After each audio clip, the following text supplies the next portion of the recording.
दोस्तों आज की स्टोरी बहुत बढ़िया मुझे आमद है आपको जरूर पसंद आएगी। तो चलिए दोस्तों शुरू करते हैं story. Reborn of innocent princess chapter 1 tragic fire. शिवाय राजवंश 71 साल का 6 महीना। शिवाय राजवंश के सुंदर राज्य में पूरे महल में हलचल थी।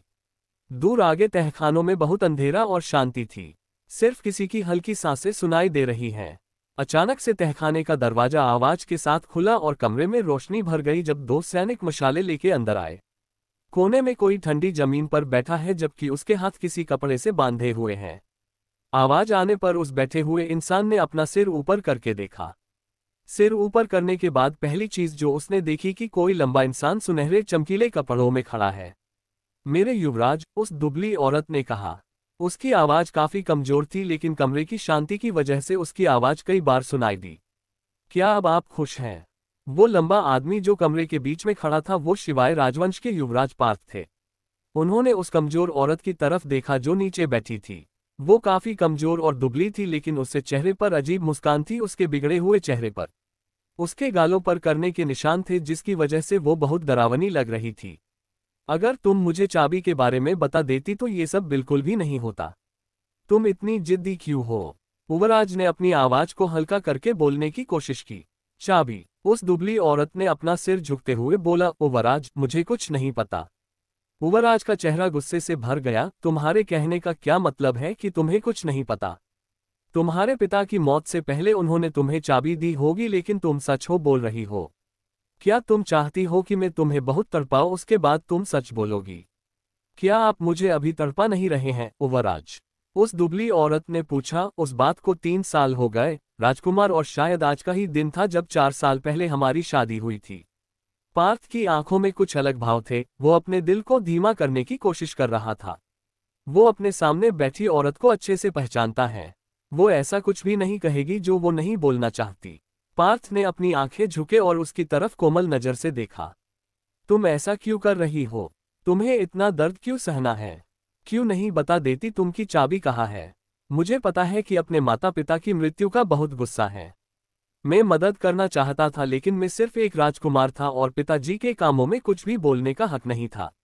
वो यहाँ के सम्राट थे और मुझे उनके रास्तों पर ही चलना पड़ा। उसने उस औरत के बालों पर हाथ फिराया और एक बाल की कर को कान के पीछे कर दिया।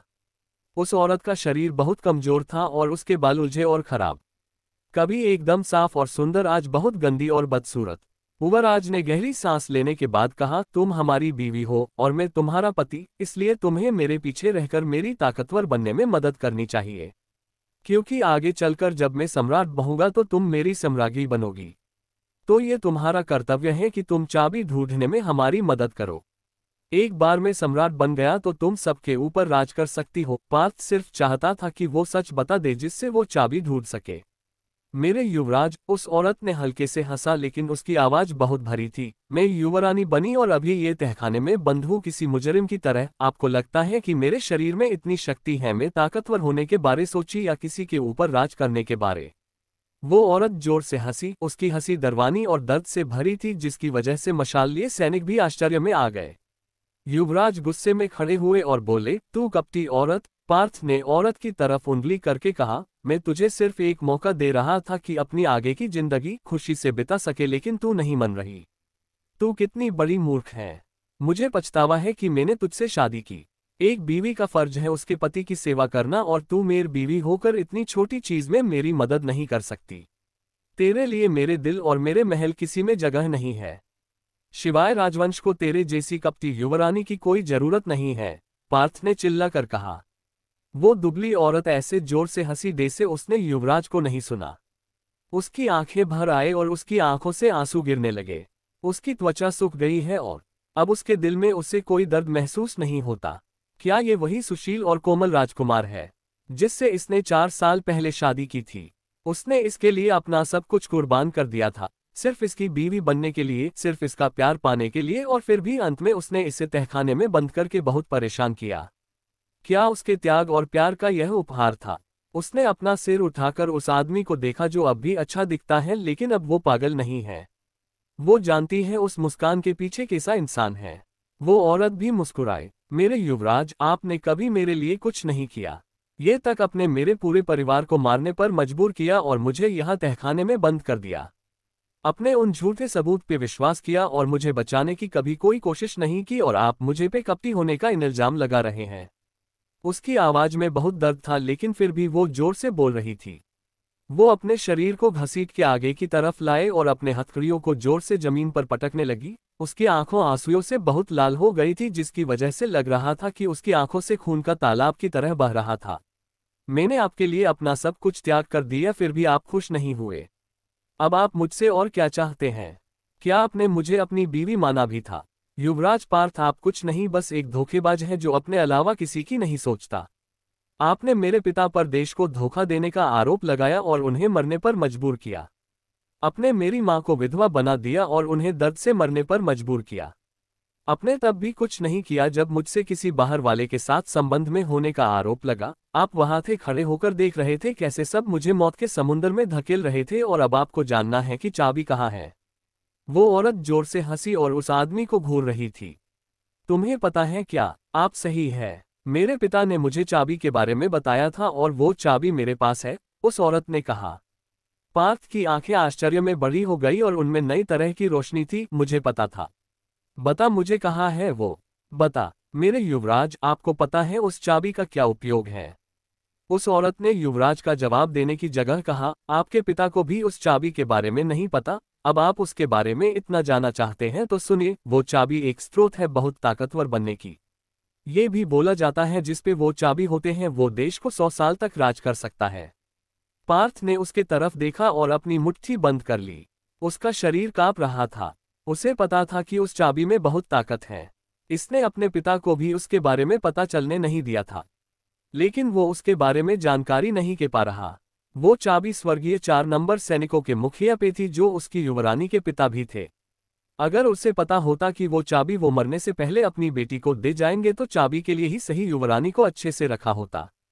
मारवी, हमारी शादी को कितने साल हो गए हैं और मैं तुमसे प्यार करता हूँ लेकिन तुम पर लगे इल्जाम बहुत बड़े हैं और उन पर सबूत भी हैं।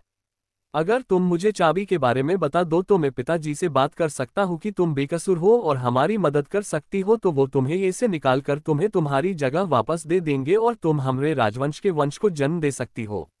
मैं कुछ भी करूंगा जिससे पिताजी तुम्हें माफ कर दे और यहाँ से निकलवा ले। तुम्हें सिर्फ हाँ कहना है। वो उसे अपने जाल में फंसाने की कोशिश कर रहा था।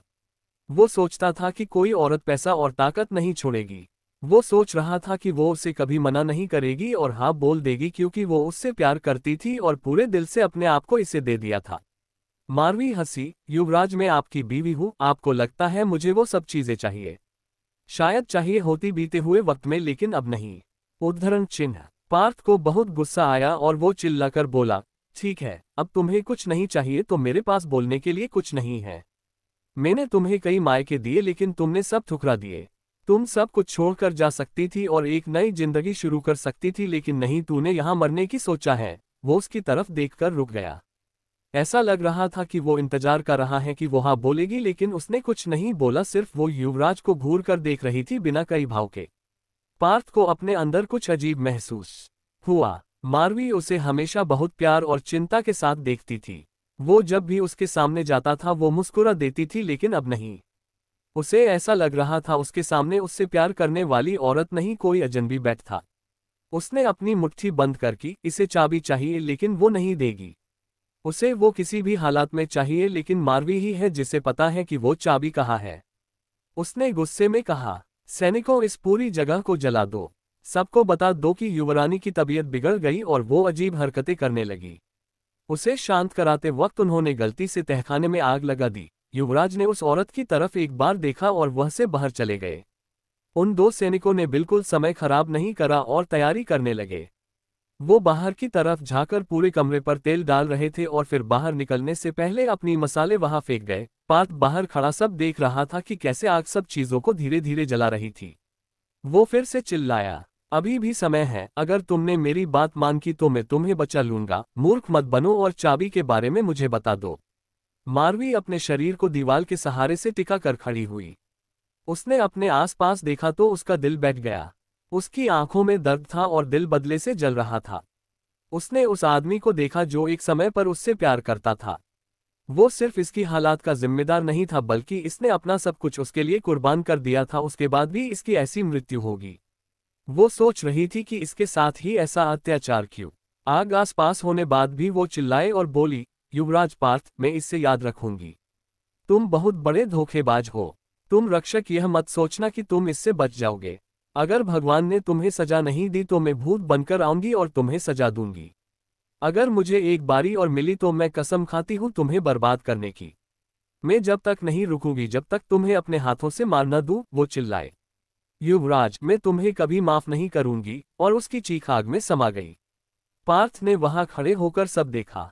मारवी के साथ चाबी मिलने का सुराग भी जल गया और खत्म हो गया। जब वो उसे बता नहीं रही थी कि चाबी कहाँ है तो वो पार्थ के किसी काम की नहीं थी और वो उसे जीने नहीं दे सकता था क्योंकि उसे कई गहरे राज पता थे उस चाबी से संबंधित। मरते वक्त भी उसने कुछ नहीं कहा। उसने आज तक इतनी जिद्दी औरत नहीं देखी थी। जाओ आग बुझा दो और पिताजी को खबर दे दो, उसने हुक्म दिया जब वो तहखाने से बाहर जा रहा था। दिविज, उसने अपने सेवक को बुलाया जो उसके पीछे ही चल रहा था। जी युवराज, जाओ चाबी को ढूंढो, कुछ तो सुराग होंगे मारवी के पिता के घर में। हम वो चाबी ढूंढनी है, युवराज ने कहा और फिर लंबे कदमों में वहां से बाहर निकल गए। दिविज ने एक बार पीछे मुड़कर देखा और अंधेरे में कहीं गायब हो गया। चैप्टर 2 रीबर्थ ऑफ प्रिंसेस, शिवाय राजवंश, सेमीकोलन। प्रधानमंत्री का महल। बाहर हल्की हवा चल रही थी और खिड़की पर लगे पर्दे उसकी वजह से उड़ रहे थे। यहाँ का आंगन बाकी महल के आंगनों से छोटा था और थोड़ा टूटा हुआ भी था। बगीचे के बीच में एक पानी का एक छोटा तालाब था। ये काम कर रहे नौकरों की संख्या भी कम थी। सिर्फ 2 कम उम्र की लड़कियां अपने मालिक के साथ और 2 कम उम्र के सेवक। 2 लड़कियां कमरे के अंदर कहीं थी और कोई भी हल्के रोने की आवाज सुन सकता था जो शांत कमरे से आ रही थी। एक लड़की जो सेवकों वाले कपड़े पहनी थी वो अपने मालिक को देख रही थी जो कुर्सी पर बैठकर रो रहे थे। उसकी आंखें बिस्तर के पास पड़े शरीर पर गई को एकदम एक लाश जैसा लग रहा था। कुमारी, हम क्या करेंगे? उस लड़की ने धीरे से पूछा। उसके मालिक की आंखें उस बिस्तर के पास शरीर पर पड़ी और उसका दिल थम गया। नंदिनी, उस औरत ने रोते हुए आवाज लगाई। उसके परिवार की एक लौटी सदस्य अब एक लाश की तरह बिस्तर के बगल में पड़ी थी। वो उसकी आवाज का जवाब भी नहीं दे रही, उसकी सिर्फ एक छोटी बहन। अगर उसे कुछ हो गया तो ये क्या करेगी? उन दोनों के माता पिता बहुत पहले ही मर गए और बहनों को अकेला छोड़ गए थे। वो जानते थे कि बाकी लोग उनका परिवार नहीं है, सिर्फ दिखाने के लिए, असलियत में नहीं। छोटी मालकिन बहुत दिन से बीमार है। मैंने बड़ी मालकिन को बता दिया था लेकिन उन्होंने हमारी छोटी मालकिन के लिए कोई चिकित्सक नहीं भेजा। कल रात उनका बुखार इतना बढ़ गया था कि उनका पूरा शरीर कपकपा रहा था और उसके बाद उन्होंने हिलना बंद कर दिया और ऐसे ही पड़ी है। बिना कुछ बोले, बिना हिले, दूसरी सेवक को कमरे के गेट पर खड़ी वो भी रोने लगी। उसने अपने मालकिन को ऐसे बेसुध हालत पर बेड पर पड़ा देख के उसे बुरा लग रहा था। उसे यहाँ की बड़ी मालकिन बिल्कुल नहीं पसंद। वो बीमार लड़की के साथ ऐसा व्यवहार कर रहे हैं जैसे उनका खून का रिश्ता न हो। अगर उसकी मालकिन मार गई तो वो भी खुशी से उनके साथ ही चली जाएगी। उसने अपना इरादा पक्का कर लिया। कुमारी, क्या हमें बताना चाहिए? पहली सेवक ने फिर से पूछा। वो लड़की जो कुर्सी पर बैठकर रो रही थी उसने अपना सिर उठाया और अपनी छोटी बहन के चेहरे को सहलाया। उसका चेहरा बेरंग और सफेद हो गया है। उसका शरीर ठंडा पड़ गया है। उस लड़की के हाथ रुके और वो फिर से रोने लगी। मेरी बहन, मेरा इकलौता परिवार, तुम अपनी बड़ी बहन को ऐसे छोड़कर देसे जा सकती हो? अब मैं क्या करूंगी और यहाँ कैसे रहूंगी? उस लड़की ने पूछा, अपनी आंखें बंद करके रोने लगी। नंदिनी, मुझे ऐसे पूछे छोड़कर मत जा, उसने बोला। दोनों सेवक शांति से खड़े होकर रो रही थी। पूरा आंगन शांत था। नंदिनी के शरीर पर एक सफेद रोशनी पड़ी और उसका शरीर हिला। उसके मुंह से दर्द से भरी आवाज निकली आई। उसे सांस लेने में दिक्कत हो रही थी। उसने अपनी आंखें खोली और झपझपाई कमरे की रोशनी की वजह से। उसने इधर उधर देखा और वो आश्चर्यचकित हो गई। वो कहाँ है? वो तो मर गई थी ना। Chapter 3 rebirth. छोटी मालकिन उठ गई। किसी के खुशी से बोलने की आवाज आई। नंदिनी उस आवाज की तरफ मुड़ी। वो एक लड़की थी, शायद 16 साल की। उसकी आंखों में आंसू थे लेकिन चेहरे पे हंसी। नंदिनी, किसी के कोमल से हाथों ने उसके हाथ पकड़े अपनी तरफ देखने के लिए। वहां एक और लड़की थी जो बहुत सुंदर थी और उसके चेहरे पर मुस्कुराहट थी। तुम? वो रो गई। मैंने सोचा कि मैंने तुझे खो दिया। मुझे अब भी विश्वास नहीं हो रहा कि तू उठ गई है। नंदिनी को कुछ समझ नहीं आ रहा था कि उसके आसपास क्या हो रहा है। एक वक्त वो तहखाने में आग के समुद्र में जल रही थी और दूसरे वक्त अब वो कुछ अनजाने चेहरों को देख रही थी। इसका तो कोई रास्ता ही था कि कोई उसे बचाए, लेकिन वो यहाँ कैसे पहुंच गई। अचानक उसके सिर में दर्द हुआ और कुछ तस्वीरें दिखी। उसने अपना सिर जोर से पकड़ लिया। क्या हुआ? उसके बगल में बैठी हुई लड़की ने पूछा। क्या तुझे दर्द हो रहा है? उमी, पानी ले क्या? लड़की के पीछे खड़ी सेवक ने अपना सिर हिलाया। उसने एक पानी का ग्लास लाके दिया और नंदिनी ने उसे पूरा पी लिया। उसने अपने दिल को शांत किया और फिर उस लड़की को देखा जो अभी उसका हाथ पकड़ी हुई थी। मुस्कुराते हुए उसने कहा, बड़ी दीदी, क्या मैंने आपको डरा दिया था? उसके सामने जो लड़की बैठी थी उसका नाम शिवानी था। वो इस शरीर की असली मालिक की बड़ी बहन है। थोड़ा सोचने के बाद नंदिनी ने समझा कि वो जिंदा नहीं है बल्कि दूसरे शरीर में आ गई है। इस शरीर की मालिक का नाम नंदिनी था, जिसकी मौत हो गई बुखार से क्योंकि उसका इलाज सही समय पे नहीं किया गया, लेकिन उसकी मौत ने मारवी को जीने का एक और मौका दिया है। उसे नहीं पता ये कैसे हुआ, लेकिन वो इसके लिए बहुत खुश थी। वो नंदिनी के लिए बहुत दुखी थी जैसा व्यवहार हुआ उसके साथ, लेकिन उसकी वजह से मारवी को एक मौका मिला इस शरीर में फिर से जन्म लेने का। नंदिनी, मैं बहुत डर गई थी। शिवानी रो रही थी। उस औरत ने किसी चिकित्सक को लाने से मना कर दिया था और मेरे पास भी बिल्कुल पैसे नहीं थे जिससे मैं उन्हें बुलाती। मुझे समझ नहीं आ रहा था कि मैं क्या करूं। मैंने सोचा तू। नंदिनी ने उसका हाथ हल्के से सहलाया। मैं अब ठीक हूं, बुखार भी चला गया है। मारवी ये नहीं बोल सकती थी कि वो उसकी बहन नहीं है। वो तो पहले ही काफी बड़ी थी जब वो आग में मार गई। वो 21 की थी, लेकिन नंदिनी तो बहुत छोटी थी, सिर्फ 16 साल की। मैं इसके लिए बहुत शुक्रगुजार हूँ। शिवानी मुस्कुराए। उसका भागता हुआ दिल अब थोड़ा शांत हुआ। तुझे भूख लगी है? मैं तेरे लिए कुछ बना देती हूँ छोटी रसोई में। नंदिनी को याद आया शरीर की मदद से कि दोनों बहनें अभी के प्रधानमंत्री के नीचे रहते थे, लेकिन असलियत में वो खुद के दम पे ही रहते थे। प्रधानमंत्री का घर उन्हें कुछ भी नहीं देता था और वो एक छोटे से आंगन में रहते थे जो कि प्रधानमंत्री के घर के कोने से जुड़ा हुआ था। उनकी बाकी के लोगों से भी कोई बात नहीं होती थी, किसी त्योहार या कोई उत्सव के अलावा। नंदिनी में मुस्कुराया और कहा, ठीक है। नंदिनी को बहुत अजीब लग रहा था कि उसकी मारवी नाम की जिंदगी अब खत्म हो चुकी थी।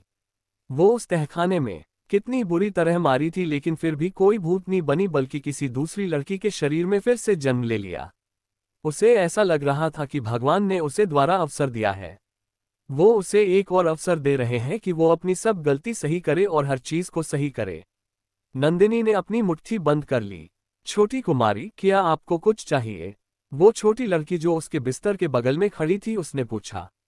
नंदिनी ने अपनी नजर उठाकर उसकी तरफ देखा और इस लड़की को अपने आप को देखते हुए पाया। उस लड़की का नाम विधि था। इस शरीर मतलब असली नंदिनी की काबिल सेवक। नंदिनी ने अपना सिर हिलाते हुए कहा, हाँ, मेरे लिए एक शीशा ले आओ। विधि ने अपना सिर हिलाया और कोने की तरफ बढ़ी। उसने वहां से एक भूरे रंग का शीशा उठाया और नंदिनी को दे दिया। जब उसने शीशे में देखा तो एक अनजाना चेहरा पाया। उसका चेहरा किसी बच्चे जैसा था। उसके चेहरे से पता चल रहा था कि असली नंदिनी 16 साल की थी। उसकी मौत कितनी जल्दी हो गई और उसमें उसकी गलती भी नहीं थी। वो अपनी जिंदगी जी सकती थी अगर उसके नाम वाले परिवार ने उसकी थोड़ी भी मदद की होती। उसके चेहरे पर कटने के निशान भी थे। वो निशान उसकी सीधी भान से होते हुए उसके गाल से जाके उसके कान तक था। उसकी वजह से वो बदसूरत लग रही थी। ये चेहरा ऐसा नहीं था कि कोई आदमी इसे 2 बार देखेगा। नंदिनी ने अपनी आंखें से उस निशान पर देखा और उसका दिल टूट गया। वो फिरे जिंदा हुई है और उसका सिर्फ एक मकसद है कि उसे शिवाय राजवंश से बदला लेना है और उसे खत्म करना है, और उसके लिए उसे एक अच्छी प्रेरणा चाहिए। विधि, मेरे लिए एक चाकू और स्याही ले आओ। विधि, जो अपनी मालिक को हर चीज करते हुए देख रही थी, चौंक गई जब नंदिनी ने उससे अचानक आवाज दी तो। उसने अपनी मालकिन को ऐसे बोलते हुए नहीं सुना था। उसके बोलने का ढंग और है भाव इतने बदल गए हैं कि वो एकदम अलग इंसान लग रही है। बिना कुछ बोले उसने नंदिनी का कहना माना और उसे चाकू और स्याही लाके दी। नंदिनी अपने बिस्तर से खड़ी हुई। उसका शरीर सही नहीं था, लेकिन फिर भी वो अच्छे से चलकर खिड़की तक पहुंच गई। आसमान साफ था, सिर्फ कुछ बादल थे। इस जिंदगी में वो नहीं रुकेगी जब तक वो सबको बर्बाद न कर दे जिसने भी उसे दर्द दिया है। वो उन्हें बेरहमी से मरते हुए देखना चाहती है इन्हीं आंखों से। उसने चाकू को निकाला और शीशे की तरफ देखा। अपने नीचे वाले होठ को दांतों में दबाकर अपने दिल को कर्रा करा और चाकू को अपने चेहरे के निशान पर काटने लगी और उसका खून बहने लगा। विधि जोर से चिल्लाई जब उसने देखा कि क्या हो रहा है। उसने कभी नहीं सोचा था कि उसकी मालकिन कुछ ऐसा करेगी। नंदिनी ने अपने चेहरे पर कुछ निशान बनाए थे, उसके सीधी तरफ उसके चोट के निशान को ढकते हुए। उसका आधा चेहरा खून में बिगड़ गया था, लेकिन नंदिनी एक बार रोई या हिली भी नहीं। मालकिन आप क्या कर रही है? विधि इतना डर गई थी, बात भी चीख कर रही थी। शिवानी जो उमी के साथ खाना बनाने गई थी वो भागकर कमरे में आए। वो बहुत चौंक गई नंदिनी की हालत देखकर। नंदिनी, ये तू क्या कर रही है? शिवानी ने उसके हाथ को रोकने की कोशिश की, लेकिन उसने अपने हाथ ऊपर कर दिए। चिंता मत करो बड़ी दीदी, ये कुछ भी नहीं है। उसने चिकू नीचे रखा और फिर एक ब्रश लेके उसे स्याही में डूबा दिया। उसने शीशे में देखा और जो निशान अभी उसने बनाए उन्हें रंगने लगी। ये निशान बहुत बदसूरत था, तो मैं इसे सुंदर बना रही हूँ। ये उसको ये भी बताएगा कि उसका फिर से जन्म क्यों हुआ है। Ch4 meeting with madam Urvi. Shivani की आंखें नम हो गई, क्योंकि वो जानती थी इन निशानों की वजह से नंदिनी को कितना कुछ सहना पड़ा था। उसका चेहरा एकदम सही था, लेकिन अगर उनके चाचा की छोटी बेटी नायरा ने ये किया ना होता तो नंदिनी का चेहरा बिल्कुल सही होता। नंदिनी ने उन निशानों को रंगना बंद दिया और खून को अपने चेहरे से साफ किया। चोट के फिर से खुलने के दर्द से नंदिनी का शरीर कपकपा गया, लेकिन उसने जो जीने का रास्ता चुना वो इससे कई ज्यादा दर्दनाक और मुश्किल था।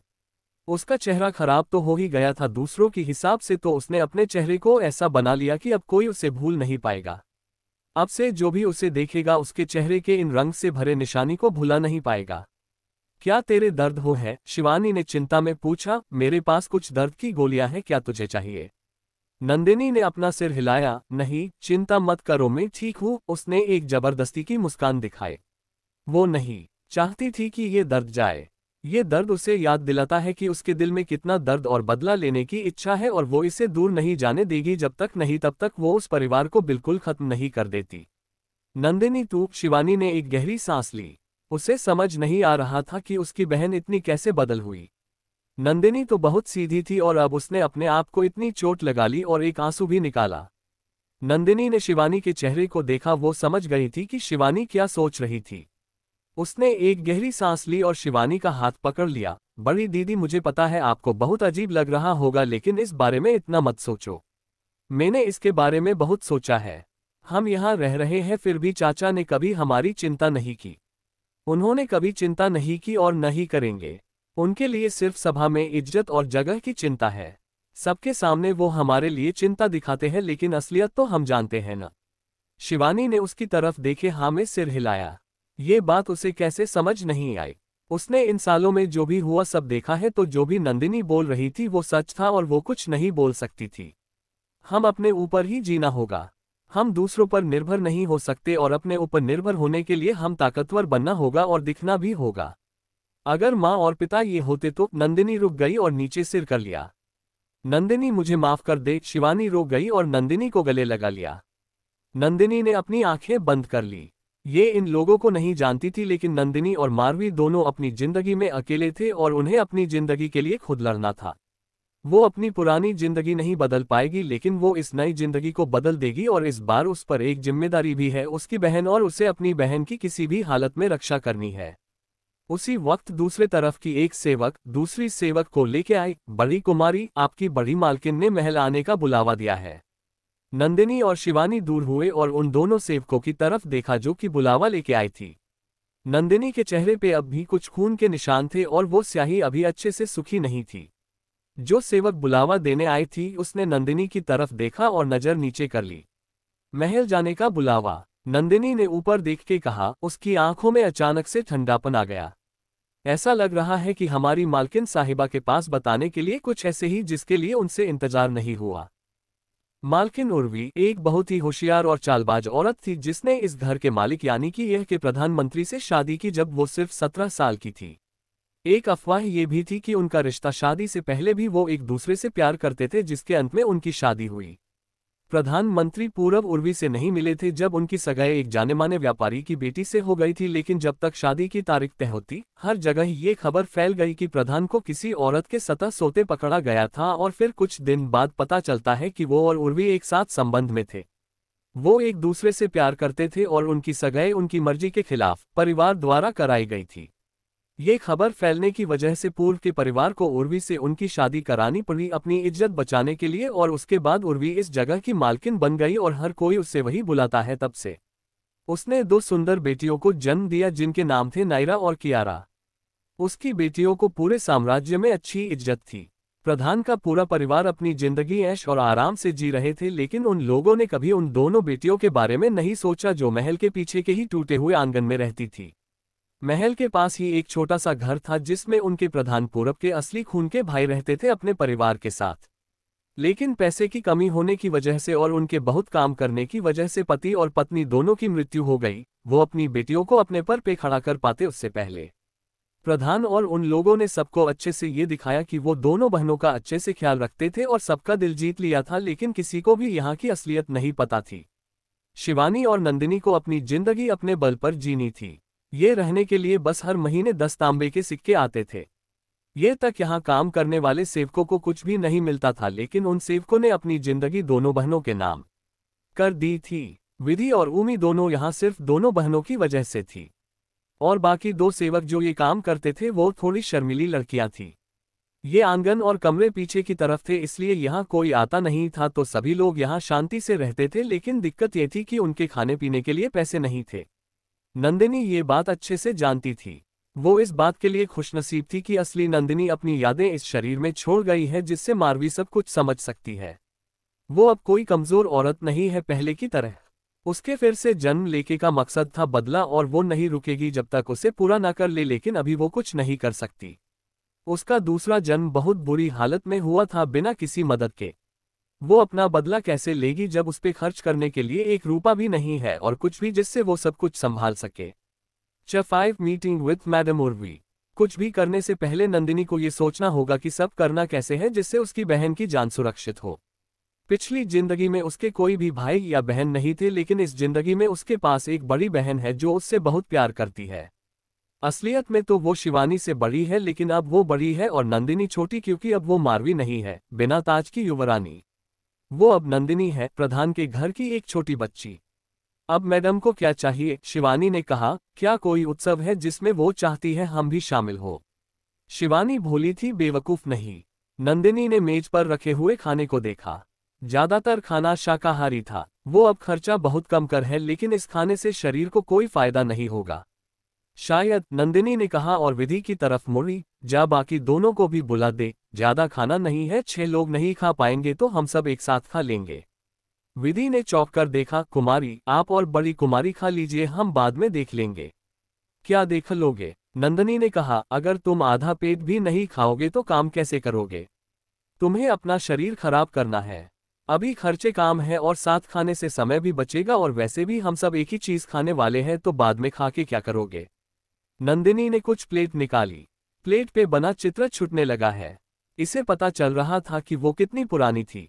उसने खाना परोस दिया, फिर कहा, जा विधि, इन दोनों को भी बुला ला। विधि का दिल खुश था। वो जानती थी कि उसकी मालकिन का दिल बहुत बड़ा था, लेकिन उसे यकीन नहीं था कि वो इतनी उदार होंगी। मालिकों का सेवकों के साथ खाना तो कहीं नहीं होता था, लेकिन मालिकों का सेवकों को अपने जैसा माना कहीं नहीं दिखेगा। अगर कोई रास्ता नहीं हो और उसे इस टूटे घर में भूखा भी रहना पड़ेगा तो विधि पीछे नहीं हटेगी। उसने अपने आंख के कोने से आता हुआ आंसू पोंछा और सिर हिलाकर खुशी से एक कमरे की तरफ चली गई। भूमि कोने में खड़ी, आंखों में आंसू और चेहरे पर मुस्कान लिए खड़ी थी। थोड़ी देर में दोनों बाकी सेवक भी आ गया और सबने शांति से खाना खाया। उनका घर हमेशा बहुत शांत रहता था। बड़ी दीदी, मैंने इस बारे में सोचा था। हम यहाँ बहुत लंबे समय से रह रहे हैं, लेकिन ये कोई और किसी को इस जगह के बारे में नहीं पता। उमी और विधि के खाने की मेज साफ करने के बाद नंदिनी ने कहा। शिवानी ने उसकी तरफ देखा। हमारे पास कोई हक या ताकत नहीं है, कोई हम पहचानता नहीं है, तो हमारे पास कोई अच्छा घर कैसे होगा? अगर शायद पिता और माँ जिंदा होते तो क्या? नंदिनी पूछना चाहती थी। अगर वो जिंदा भी होते तो क्या करते? नंदिनी के पिता एक गरीब आदमी थे। उनके दादाजी पढ़े लड़के के लिए महल और सब कुछ छोड़ गए, लेकिन दूसरे बेटे का क्या को गरीबी में तड़प रहा था। माँ और पिता ने हम खुश रखने के लिए बहुत मेहनत की। शिवानी ने कहा, तू बहुत छोटी थी, तू नहीं जानती, लेकिन मैंने देखा है। उन्होंने हम सब कुछ देने की पूरी कोशिश की, लेकिन दादाजी की वजह से वो अपने जगह पर आगे नहीं बढ़ पाए। दादाजी पिता की तरफ ऐसे क्यों थे?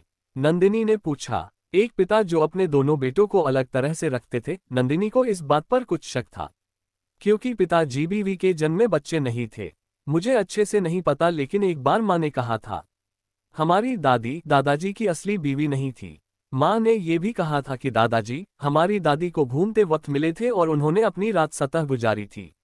दादाजी दादी को पसंद नहीं करते थे, लेकिन दादी जी ने उन्हें जाने से मना कर दिया, क्योंकि एक पिताजी से पेट से थी, तो उन्होंने दादाजी को उन्हें महल ले जाने को कहा। लेकिन पिता को जन्म देते हैं उनकी मौत हो गई, क्योंकि उनका शरीर दर्द नहीं खेल पाया और पिता को अकेला छोड़ गई।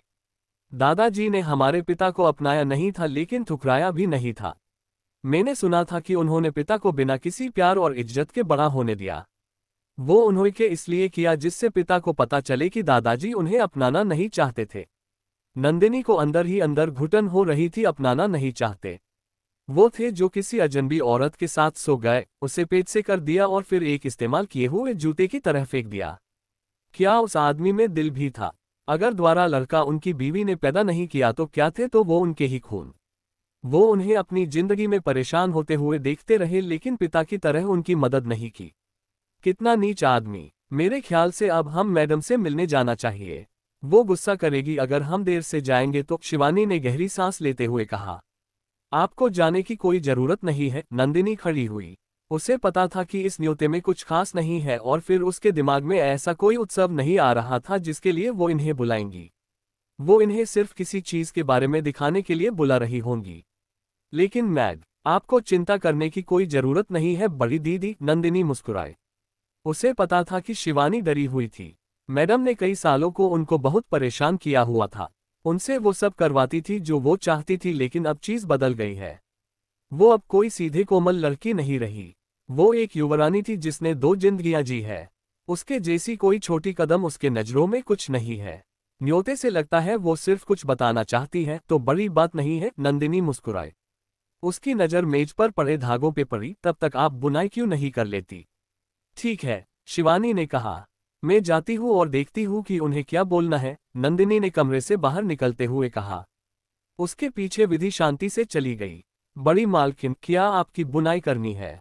ऊमी ने पूछा। शिवानी ने अपना सिर हाँ में हिलाया। हमारे पास करने के लिए ज्यादा कुछ नहीं है।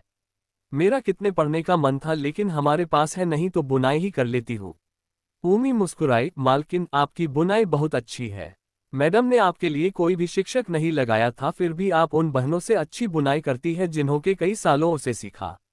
माँ को बुनाई करना बहुत पसंद था। शिवानी ने मुस्कुरा के कहा। मुझे खुशी है उन्होंने मुझे कुछ तरीके बता दिए। उसने अपना सिर उठा के खिड़की के बाहर देखा। वो सोच रही थी कि क्या ऐसा दिन आएगा जहाँ वो और उसकी चोरी बहन अपनी जिंदगी शांति से जिएंगे। 6 नई युवरानी का चयन। नंदिनी का छोटा और टूटा घर महल के पीछे वाले हिस्से में ही था, फिर भी उसको महल के द्वार तक पहुंचने में आधा घंटा लग गया। रखवाली करने के लिए 2 आदमी द्वार पर ही खड़े थे।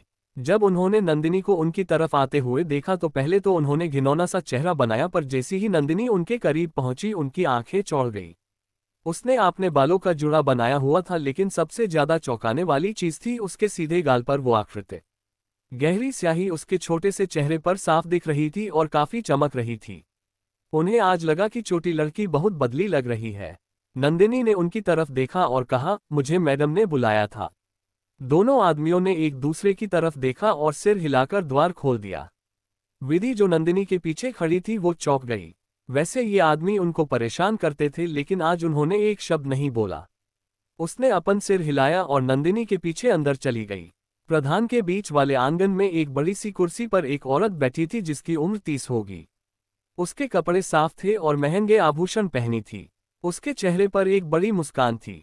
उसके अलावा वहां उसकी 2 बेटियां भी बैठी थी। कियारा, प्रधान की पहली और बड़ी बेटी जो 16 साल की है, और नायरा जो 15 की है। वो खुशी से बातें कर रहे थे। माँ, क्या ये सच है? नायरा ने काफी खुश होते पूछा। वो अपनी खुशी नहीं छुपा पा रही थी, इतनी खुश थी। मैडम उर्वी मुस्कुराई। हाँ बिल्कुल, तुम्हें लगता है तुम्हारे पिता इतने गंभीर मामले में झूठ बोलेंगे? तुम्हारे दादाजी ने भी मंजूरी दी है, मैडम ने हल्के से कहा। नायरा मुस्कुराई। बड़ी दीदी, तुम बहुत भाग्यशाली हो। कियारा सिर्फ हल्का सा मुस्कुराए और अपनी चाय का एक घूंट लिया। नायरा ने द्वार की तरफ देखा और मुंह बनाया। वो अभी तक यहाँ क्यों नहीं आई है? जैसे ही उसने पूछा, उनकी एक सेवक अंदर गई और उनको बताया, मैडम, पीछे वाले घर से लड़की आई है। मैडम उर्वी अपना हाथ हवा में हिलाते हुए इशारा किया कि अंदर आने दो उसे। थोड़ी देर बाद नंदिनी विधि के साथ अंदर आ गई। उसने पूरे आंगन में देखा, फिर उसकी नजर बीच में शांति से बैठे 3 लोगों पर पड़ी। नायरा ने गंदी सी शक्ल बनाई, तू यह इतना देर से क्यों आई है? माँ तुम्हारे लिए बहुत देर से इंतजार कर रही है। नंदिनी ने सिर्फ उसकी तरफ देखा और कुछ नहीं कहा। वो मैडम उर्वी की तरफ मुड़ी और हल्के से कहा, मैडम हमें क्यों देखना चाहती थी? नायरा, जो अभी तक अनदेखा हो रही थी, गुस्से में आ गई। वो बिना धैर्य वाली औरत है और दूसरों को परेशान करने में उसे बड़ा आनंद आता है। जब नंदिनी ने उसे अनदेखा किया तो वो बहुत गुस्सा हो गई, लेकिन उससे पहले वो चिल्ला पाती कियारा ने उसका हाथ पकड़ लिया उसे रोकने के लिए। वो कुछ कहना चाहती थी, लेकिन कियारा को उसे घूरता देख वो चुप हो गई। परेशानी मत बना, कियारा ने कहा, माँ अभी यही है, सिर्फ रुक और देख। दुख के साथ नायरा ने अपनी माँ की तरफ देखा और शांत हो गई। मैडम, जो नंदिनी को देख रही थी, उन्होंने कहा, नंदिनी तुम्हारे चेहरे को क्या हुआ? नंदिनी मुस्कुराई, मैडम ये कोई ऐसी बात नहीं है जो आपको नहीं पता। उसकी मुस्कान खुशी नहीं, उन्हें परेशान करने के लिए थी। मैडम उर्वी चौंक गई। वो अच्छे से जानती थी कि नंदिनी के चेहरे को क्या हुआ था। नायरा पूरी पागल थी और उसने ही नंदिनी के चेहरे को ये किया था। उसके चेहरे के वो कटे के निशान नंदिनी को बदसूरत दिखाते थे, लेकिन आज मैडम ने देखा कि वो निशान आज एक आकृति में बदल गए हैं। वो चौंक गई थी।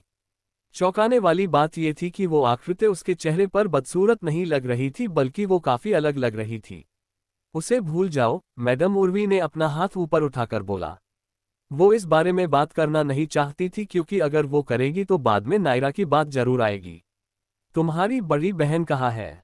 वो क्यों नहीं आई? बड़ी दीदी काम रही थी।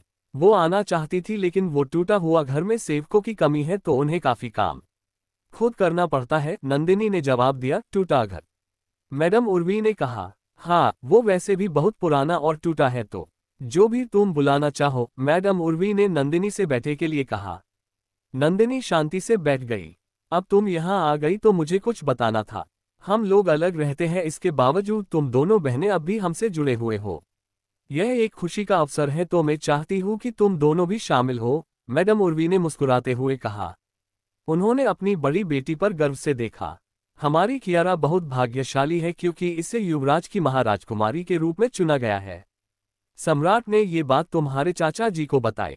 नंदिनी चौंक गई, युवराज? लेकिन युवराज तो शादीशुदा है ना? तुझे अब भी नहीं पता? नायरा ने शक्ल बनाते हुए कहा। वो गिरी हुई पिछली युवरानी का इससे क्या लेना देना है? उसका पहले से ही किसी और आदमी के साथ चक्कर था और उसे फिर भी राजघराने में रहना था। नंदिनी ने अपनी मुट्ठी बंद कर ली और उसका दिल फिर से जलने लगा। वो इतने गुस्से में थी कि वो उसी वक्त नायरा का गाला उड़ा देना चाहती थी, यह बकवास करने के लिए। नायरा, ये किस तरह के शब्द इस्तेमाल कर रही हो? मैडम उर्वी ने अपनी बच्ची की तरफ देखते हुए कहा। वो नंदिनी की तरफ मुड़ी। नायरा ने जो भी कहा गलत तरीके से कहा, लेकिन वही सही है। पिछली युवरानी तहखाने में 3 दिन पहले मर गई थी। ये बोला गया कि वहां अचानक आग लग गई और उनकी वहां मौत हो गई। अब क्योंकि महल में युवराज की बीवी नहीं है, तो सम्राट ने कहा कि कियारा एकदम सही औरत रहेगी। तुम्हारे चाचा उनके एक सलाहकार भी है, तो वो खुश थे कि उनके हमारे साथ अच्छे रिश्ते होंगे। मैडम उर्वी ने गर्व से कहा। बड़ी दीदी, आप पूरे शिवाय राजवंश में सबसे सुंदर हो और कलाओं में भी बहुत अच्छी हो, तो सम्राट को पता है कि उनके युवराज के लिए कौन सही रहेगा। नायरा ने बहुत बड़ी मुस्कान दी। कुछ लोगों की तरह की नहीं, उसने नंदिनी की तरफ देखते हुए कहा। उसने सोचा कि नंदिनी को जलन होगी, लेकिन वो चौंक गई जैसे ही नंदिनी खड़ी हुई। अगर यही बात थी जो आप बताना चाहती थी, तो मैं अपनी बड़ी बहन को ये बता दूंगी। अब मुझे जाना चाहिए, नंदिनी ने मुस्कुराते हुए कहा। मैडम उर्वी ने आंखें चोरी करके देखा और सोचा कि नंदिनी ने कोई भाव भी नहीं दिखाया। मैडम ने अपने हाथ हिला के उसे जाने को कहा। नंदिनी मुड़ी और बाहर जाने लगी। बड़ी दीदी, आगे जाकर आप यहाँ को सम्राज्ञी बनोगी। मैं आपके लिए बहुत खुश हूँ। नायरा के खुशी के शब्द नंदिनी के कानों में गूंजे। नंदिनी के चेहरे की मुस्कान गायब हो गई जिस वक्त वो पीछे मुड़ी। एक अजीब और डरावनी मुस्कुराहट फिर से उसके चेहरे पर आ गई। ओह, सम्राज्ञी! वो भी देखना चाहेगी कि अगर युवराज सम्राट बन भी पाएंगे या नहीं, क्योंकि आज से असली युवरानी नर्क से वापस आ गई है शिवाय राजवंश की किस्मत लिखने। Chapter 7 7 ch 7 plans of both sides. जब नंदिनी वापस उस टूटे घर में पहुंची तो उसने देखा कि शिवानी बहुत ध्यान से बुनाई कर रही है, को लाल और नीले रंग इस्तेमाल कर रही थी, जबकि उमी उसके पीछे खड़े होकर उसकी बुनाई को देख रही थी। नंदिनी मुस्कुराई और उनकी तरफ बढ़ी। शिवानी अपने काम को इतने ध्यान से कर रही थी कि उसे नंदिनी के आने का पता नहीं चला। वो उमी थी जिसने नंदिनी को देखा और बोला, छोटी मालिक वापस आ गई। शिवानी ने अपना सिर ऊपर करके देखा और नंदिनी को कुर्सी पे बैठा पाया उसके बगल में। तू कब आ गई? बिल्कुल अभी, आप अपने काम में इतना व्यस्त थे तो मैंने आपको परेशान नहीं किया। मैडम ने क्या कहा? नंदिनी मुस्कुराई, बस एक बेकार की घोषणा। वो सबको ये बताना चाहती थी कि वो कियारा की शादी कराने की सोच रही है, बताना नहीं, जलाना चाहती थी। क्या? किससे? शिवनी ये सुन के चौंक गई। उसने अपनी बुनाई मेज पर नीचे रख दी और नंदिनी की तरफ देखा। नंदिनी कुर्सी पर अच्छे से पीछे होकर बैठ गई और आलस में बोला, पार्थ महोदय। उसने युवराज बोलने के जगह सीधे उसका नाम लेकर बताया। ऐसा लगता कि उसके दिल में उस इंसान के लिए बिल्कुल इज्जत नहीं है। शिवानी चौंक गई। युवराज? हाँ। शिवानी ने नंदिनी की तरफ देखा जिसे इस खबर से कोई फर्क नहीं पड़ा, फिर भी उसके पूछने पर उसने आलस में बता दिया। इस समय उसका दिल टूट गया। वो 17 साल की हो गई थी लेकिन उसकी शादी करने के कोई आसार नहीं थे। इस समय उसे कियारा से जलन हो रही थी जिसके पास उसके माता पिता थे उसकी शादी करने के लिए। उसने कोई ऐसी इच्छा नहीं की थी उसे कोई अमीर पति मिले, पर उसे कोई आम आदमी भी नहीं मिलेगा। इस बार जब वो 18 की हो जाएगी तो उससे शादी करने के कोई तैयार नहीं होगा। वो बहुत दुखी हो गई। नंदिनी ने शिवानी के चेहरे के भाव बदलते हुए देखा। उसने एक अंदर ही अंदर गहरी सांस ली। उसकी पिछली जिंदगी में उसके पास कोई भाई बहन नहीं थे, लेकिन इस जिंदगी में उसे शिवानी अपने बड़ी बहन के रूप में मिली है। वो जानती थी कि 16 साल की उम्र पे हर लड़की शादी के लिए लायक हो जाती है और अगर उसकी शादी 18 साल तक नहीं होती तो उसके लिए एक अच्छा पति मिलना मुश्किल हो जाता है। इस जिंदगी में उसे बदले लेने की चाह के साथ कुछ जिम्मेदारियां भी मिली हैं। उसे अपनी बहन के लिए एक अच्छा और काबिल पति ढूंढना होगा। राजकुमार से शादी करके जरूरी नहीं कि तुम खुश ही रहोगे, बड़ी दीदी। नंदिनी ने शिवानी को अपने दिमाग में घुसने से निकालने के लिए कहा। शिवानी ने उसी चेहरे से उसकी तरफ देखा बिना किसी भाव दिए। नंदिनी मुस्कुराई, मैडम बस अपनी पूरी जिंदगी के लिए ऐश और आराम चाहती है, लेकिन ये सब किसको बिन कुछ खोए मिलता है। ऊपर पहुंचने का कोई आसान रास्ता नहीं है और अगर वो तुम्हें आसानी से मिल रही है मतलब अंत तुम्हारे लिए बहुत बुरा होगा। उसी की तरह उस भी सोचा था कि पार्थ से शादी के उसे सब खुशियां मिल गई क्योंकि पार्थ युवराज था और अब वो युवरानी थी। उसने वो सब किया जो वो कर सकती थी अपने पति के लिए, लेकिन वो हर चीज जो उसे आसानी से मिली थी उसकी वजह से उसकी मौत आग के समुद्र में हुई, वो भी तरह तरह के दाग उसके ऊपर लगे हुए। क्या वो वही था जो वो चाहती थी? नंदिनी क्या बोल रही है? शिवानी ने धीरे से पूछा। नंदिनी कुछ नहीं कर सकती थी। बड़ी दीदी, मैं ये कहना चाहती हूँ कि जिंदगी जीना आसान नहीं है और बड़े महल में तो बिल्कुल नहीं, लेकिन आपको इस चीज को चिंता करने की कोई जरूरत नहीं है। हमारी जिंदगी आज से इतनी खराब नहीं होगी, नंदिनी ने बोला और फिर शांत होकर बैठ गई। नंदिनी आगे की तरफ झुकी और शिवानी की बुनाई को उठा लिया। ओह, ये बुनाई बहुत अच्छी लग रही है। शिवानी में मुस्कुराते हुए वो बना हुआ रुमाल नंदिनी के हाथ में दे दिया, अच्छे से देखने के लिए। ये तुझे अच्छा लगा? नंदिनी ने अपना सिर हाँ में बिलाया। आपके बुनाई करने का तरीका बहुत अच्छा है, लेकिन यह आकृति। शिवानी ने अपना सिर हिलाया। मेरे पे कोई अच्छी आकृति नहीं है, मेरे पास सिर्फ ये चपरासी का फूल ही था। ये किस तरह की आकृति है? नंदिनी ने पूछा। इसे क्रीवल कढ़ाई कहते हैं, माँ इसे किया करती थी और मैंने ये उनसे ही सीखा था। लेकिन इस फूल को चुने में ये अच्छा नहीं लगेगा क्योंकि मैंने ऊन के धागे इस्तेमाल नहीं किए हैं। ऊन इस तरह की कढ़ाई के लिए सबसे अच्छी होती है, शिवानी ने मुस्कुराते हुए कहा। नंदिनी ने थोड़ा सोचा। उसने अपनी पिछले जिंदगी में कई तरह की बुनाई और कढ़ाई देखी थी और खरीदी भी थी, लेकिन ये क्रीवल काफी अलग थी। उसने सोचा कि ऐसा कोई नहीं होता जो इस तरह की कढ़ाई कर सकता हो। वो सोच रही थी कि कैसे पैसे कमाए जाए क्योंकि उन्हें उसकी जरूरत थी। वो अपनी पूरी जिंदगी इस टूटे हुए घर में बिता नहीं सकते और फिर उसे शिवानी के लिए एक अच्छा पति ढूंढना है उसके 18 साल के होने से पहले। एक ऊपर उसके दिमाग में आया, बड़ी दीदी अपनी कढ़ाई करने का तरीका बाकी लोगों से अलग है। आप कोई और तरह की कढ़ाई फिर जानती हो क्या? शिवानी ने हाँ में सिर हिलाया। माँ मुझे ज्यादा समय के लिए सिखा नहीं पाए, लेकिन उन्होंने कुछ मुझे सिखाए थे। मैं क्रॉस सिलाई कढ़ाई एक लेती हूँ और हक कढ़ाई आती है। कपड़ों का क्या? मेरा मतलब क्या आप कपड़ों पर कढ़ाई कर सकते हो? नंदिनी ने फिर से पूछा। कपड़ों पे कढ़ाई करना मुश्किल होता है, लेकिन अगर जरूरत पड़ी तो मैं कर सकती हूँ। लेकिन मेरे अकेले होने से मुश्किल होगी। लेकिन तुम ये सब क्यों पूछ रही हो? नंदिनी मुस्कुराई। विधि मेरे लिए एक कलम और एक कागज ले आ। विधि जो नंदिनी के पीछे ही खड़ी थी, वो जल्दी से कागज और कलम लेने के लिए चली गई। शिवानी के समझ नहीं आ रहा था कि नंदिनी क्या सोच रही है। नंदिनी तू क्या कर रही है? चैट युवराज की मां आर्या। नंदिनी तू क्या कर रही है? नंदिनी मुस्कुराई, लेकिन उसने कोई जवाब नहीं दिया। उसने स्याही उठाए और कागज पे कुछ बनाने लगी। अपनी पिछली जिंदगी में उसने सब कुछ सीखा था और उसकी अच्छी कला थी चित्रकारी। वो किसी भी का भी चित्र बनाती थी और वो एकदम असली लगता था। ये एक ऐसी बात थी जिसके बारे में किसी को नहीं पता था, उसकी पुरानी दासी राशि की सिवाय, जिसकी मृत्यु हो गई पार्थ के हाथों जब मुझे तहखाने में डाला गया उसके बाद। ये शिवानी की आंखें उस देख के चौंक गई। उसने कागज की चित्रकारी की तरफ देखा। नंदिनी ने कागज उठाया और उसे सूखने के लिए उस पे फूंक मारा। आपको क्या लगता है बड़ी दीदी? नंदिनी ने शिवानी से पूछा। नंदिनी, ये बहुत सुंदर है और जब ये आकृति कपड़े पे की जाएगी तो ये और भी सुंदर और मनमोहक लगेगी। शिवानी ने कहा। बड़ी दीदी, आपको लगता है राज्य में बाकी औरतों को ये कला पसंद आएगी? नंदिनी ने अपनी चित्रकारी की तरफ देखते हुए कहा। बिल्कुल, इतनी सुंदर चित्रकारी जब कढ़ाई के साथ मिलकर कपड़े पे करेंगे तो बहुत सुंदर लगेगा। मुझे लगता है कि राज्य की औरतें इससे बने एक रुमाल के लिए भी लड़ेंगी। है ना ओमी? जी बड़ी मालकिन, ओमी ने सिर हिलाते हुए कहा।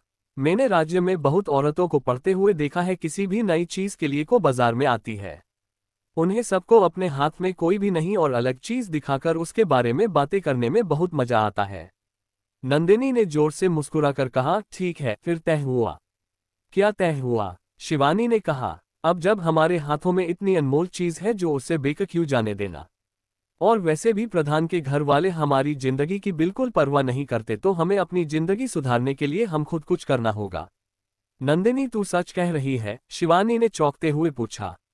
नंदिनी ने अपना सिर हिलाया। हम ऐसे ही नहीं कर सकते न, और न ही हम ऐसे ही सकते हैं जब तक हम बूढ़े होंगे। लेकिन अगर मैडम को पता चल गया तो? शिवानी ने हिचकिचाते हुए पूछा। आप उसकी चिंता मत करो, हम वो सबके सामने नहीं करेंगे। हम सिर्फ ये पर अपनी कला दिखाएंगे, नंदिनी ने शिवानी से कहा और फिर उमी और विधि की तरफ मुड़ी। बाहर जाओ और एक ऐसी जगह ढूंढो जहां ज्यादा भीड़ ना हो और ज्यादा सुनसान भी ना हो। उसके बाद कुछ नए सेवकों को भी ढूंढो और काम पर रखो। महल का अंदर पार्थ एक पश्चिमी दिशा के कमरे की तरफ जा रहा है। पूरा गैलरी सुंदर पर्दे और मोमबत्तियों से सजी हुई है। द्वार पर खड़ी दो दासियों ने झूला पार्थ को इज्जत दी जब उन्होंने उसे देखा। पार्थ ने उनकी तरफ सिर हिलाया कमरे में जाने से पहले। माँ, अंदर जाते ही पार्थ ने कहा। एक औरत जिसकी उम्र 30 साल तक होगी, वो गुदगुदी कुर्सी पर बैठकर एक किताब पढ़ रही थी। उस औरत ने एक नारंगी रंग की पोशाक पहनी हुई है। उसके बाल ढीले तरीके से बांधे थे और उसके चेहरे पे आलस का भाव था। उस औरत की काफी उम्र होने के बाद भी वो इतनी सुंदर थी कि ऐसा लग रहा था कि वो अभी सिर्फ 20 साल की है। पार्थ की आवाज सुनकर उसने ऊपर देखा और मुस्कुराई। मेरा बच्चा, वो किसी फूल की तरह मुस्कुराई। पार्थ ने उसे नमस्कार किया और उसके बगल वाली कुर्सी पर बैठ गया। माँ, ये क्या है? मैंने सुना कि पिताजी ने मेरी शादी तय कर दी है। उसके सामने जो औरत थी वो कोई नहीं बल्कि पूरे शिवाय राजवंश की सम्राज्ञी आर्या थी और पार्थ की असली माँ। वो सम्राट शिवम की पहली और सबसे खास बीवी थी। क्या हुआ, तुमसे इस बात से खुशी नहीं हुई क्या? आर्या ने पूछा। पार्थ ने अपना नमे हिलाया। मुझे जानना है, मेरी बीवी के लिए अपने किसे चुना है? आर्या मुस्कुराई। वो हमारे प्रधानमंत्री की पहली बेटी कुमारी कियारा। वो सुंदर है और गुणवान भी। उसके पिताजी की सभा में बहुत इज्जत है और तुम्हारे पिताजी जानते हैं, अगर उन्हें अपनी सभा में संभालना है तो ये शादी जरूरी है। मुझे पता है ये फैसला अचानक लिया गया है, लेकिन इस बारे में तुम्हें भी अच्छे से सोचना चाहिए। पार्थ ने अपना सिर हिलाया। चिंता मत कीजिए माँ, मैं ऐसा कुछ भी नहीं करूंगा जिससे पिताजी इज्जत को कोई नुकसान हो। लेकिन क्या आपको लगता है ये कियारा पिछली वाली से अच्छी होगी? आर्या ने कहा। पिछली वाली की क्या? उस पागल को तेरे पे चिपकने के अलावा आता क्या था? वो औरत, उसने किया ही क्या तुम्हारे लिए?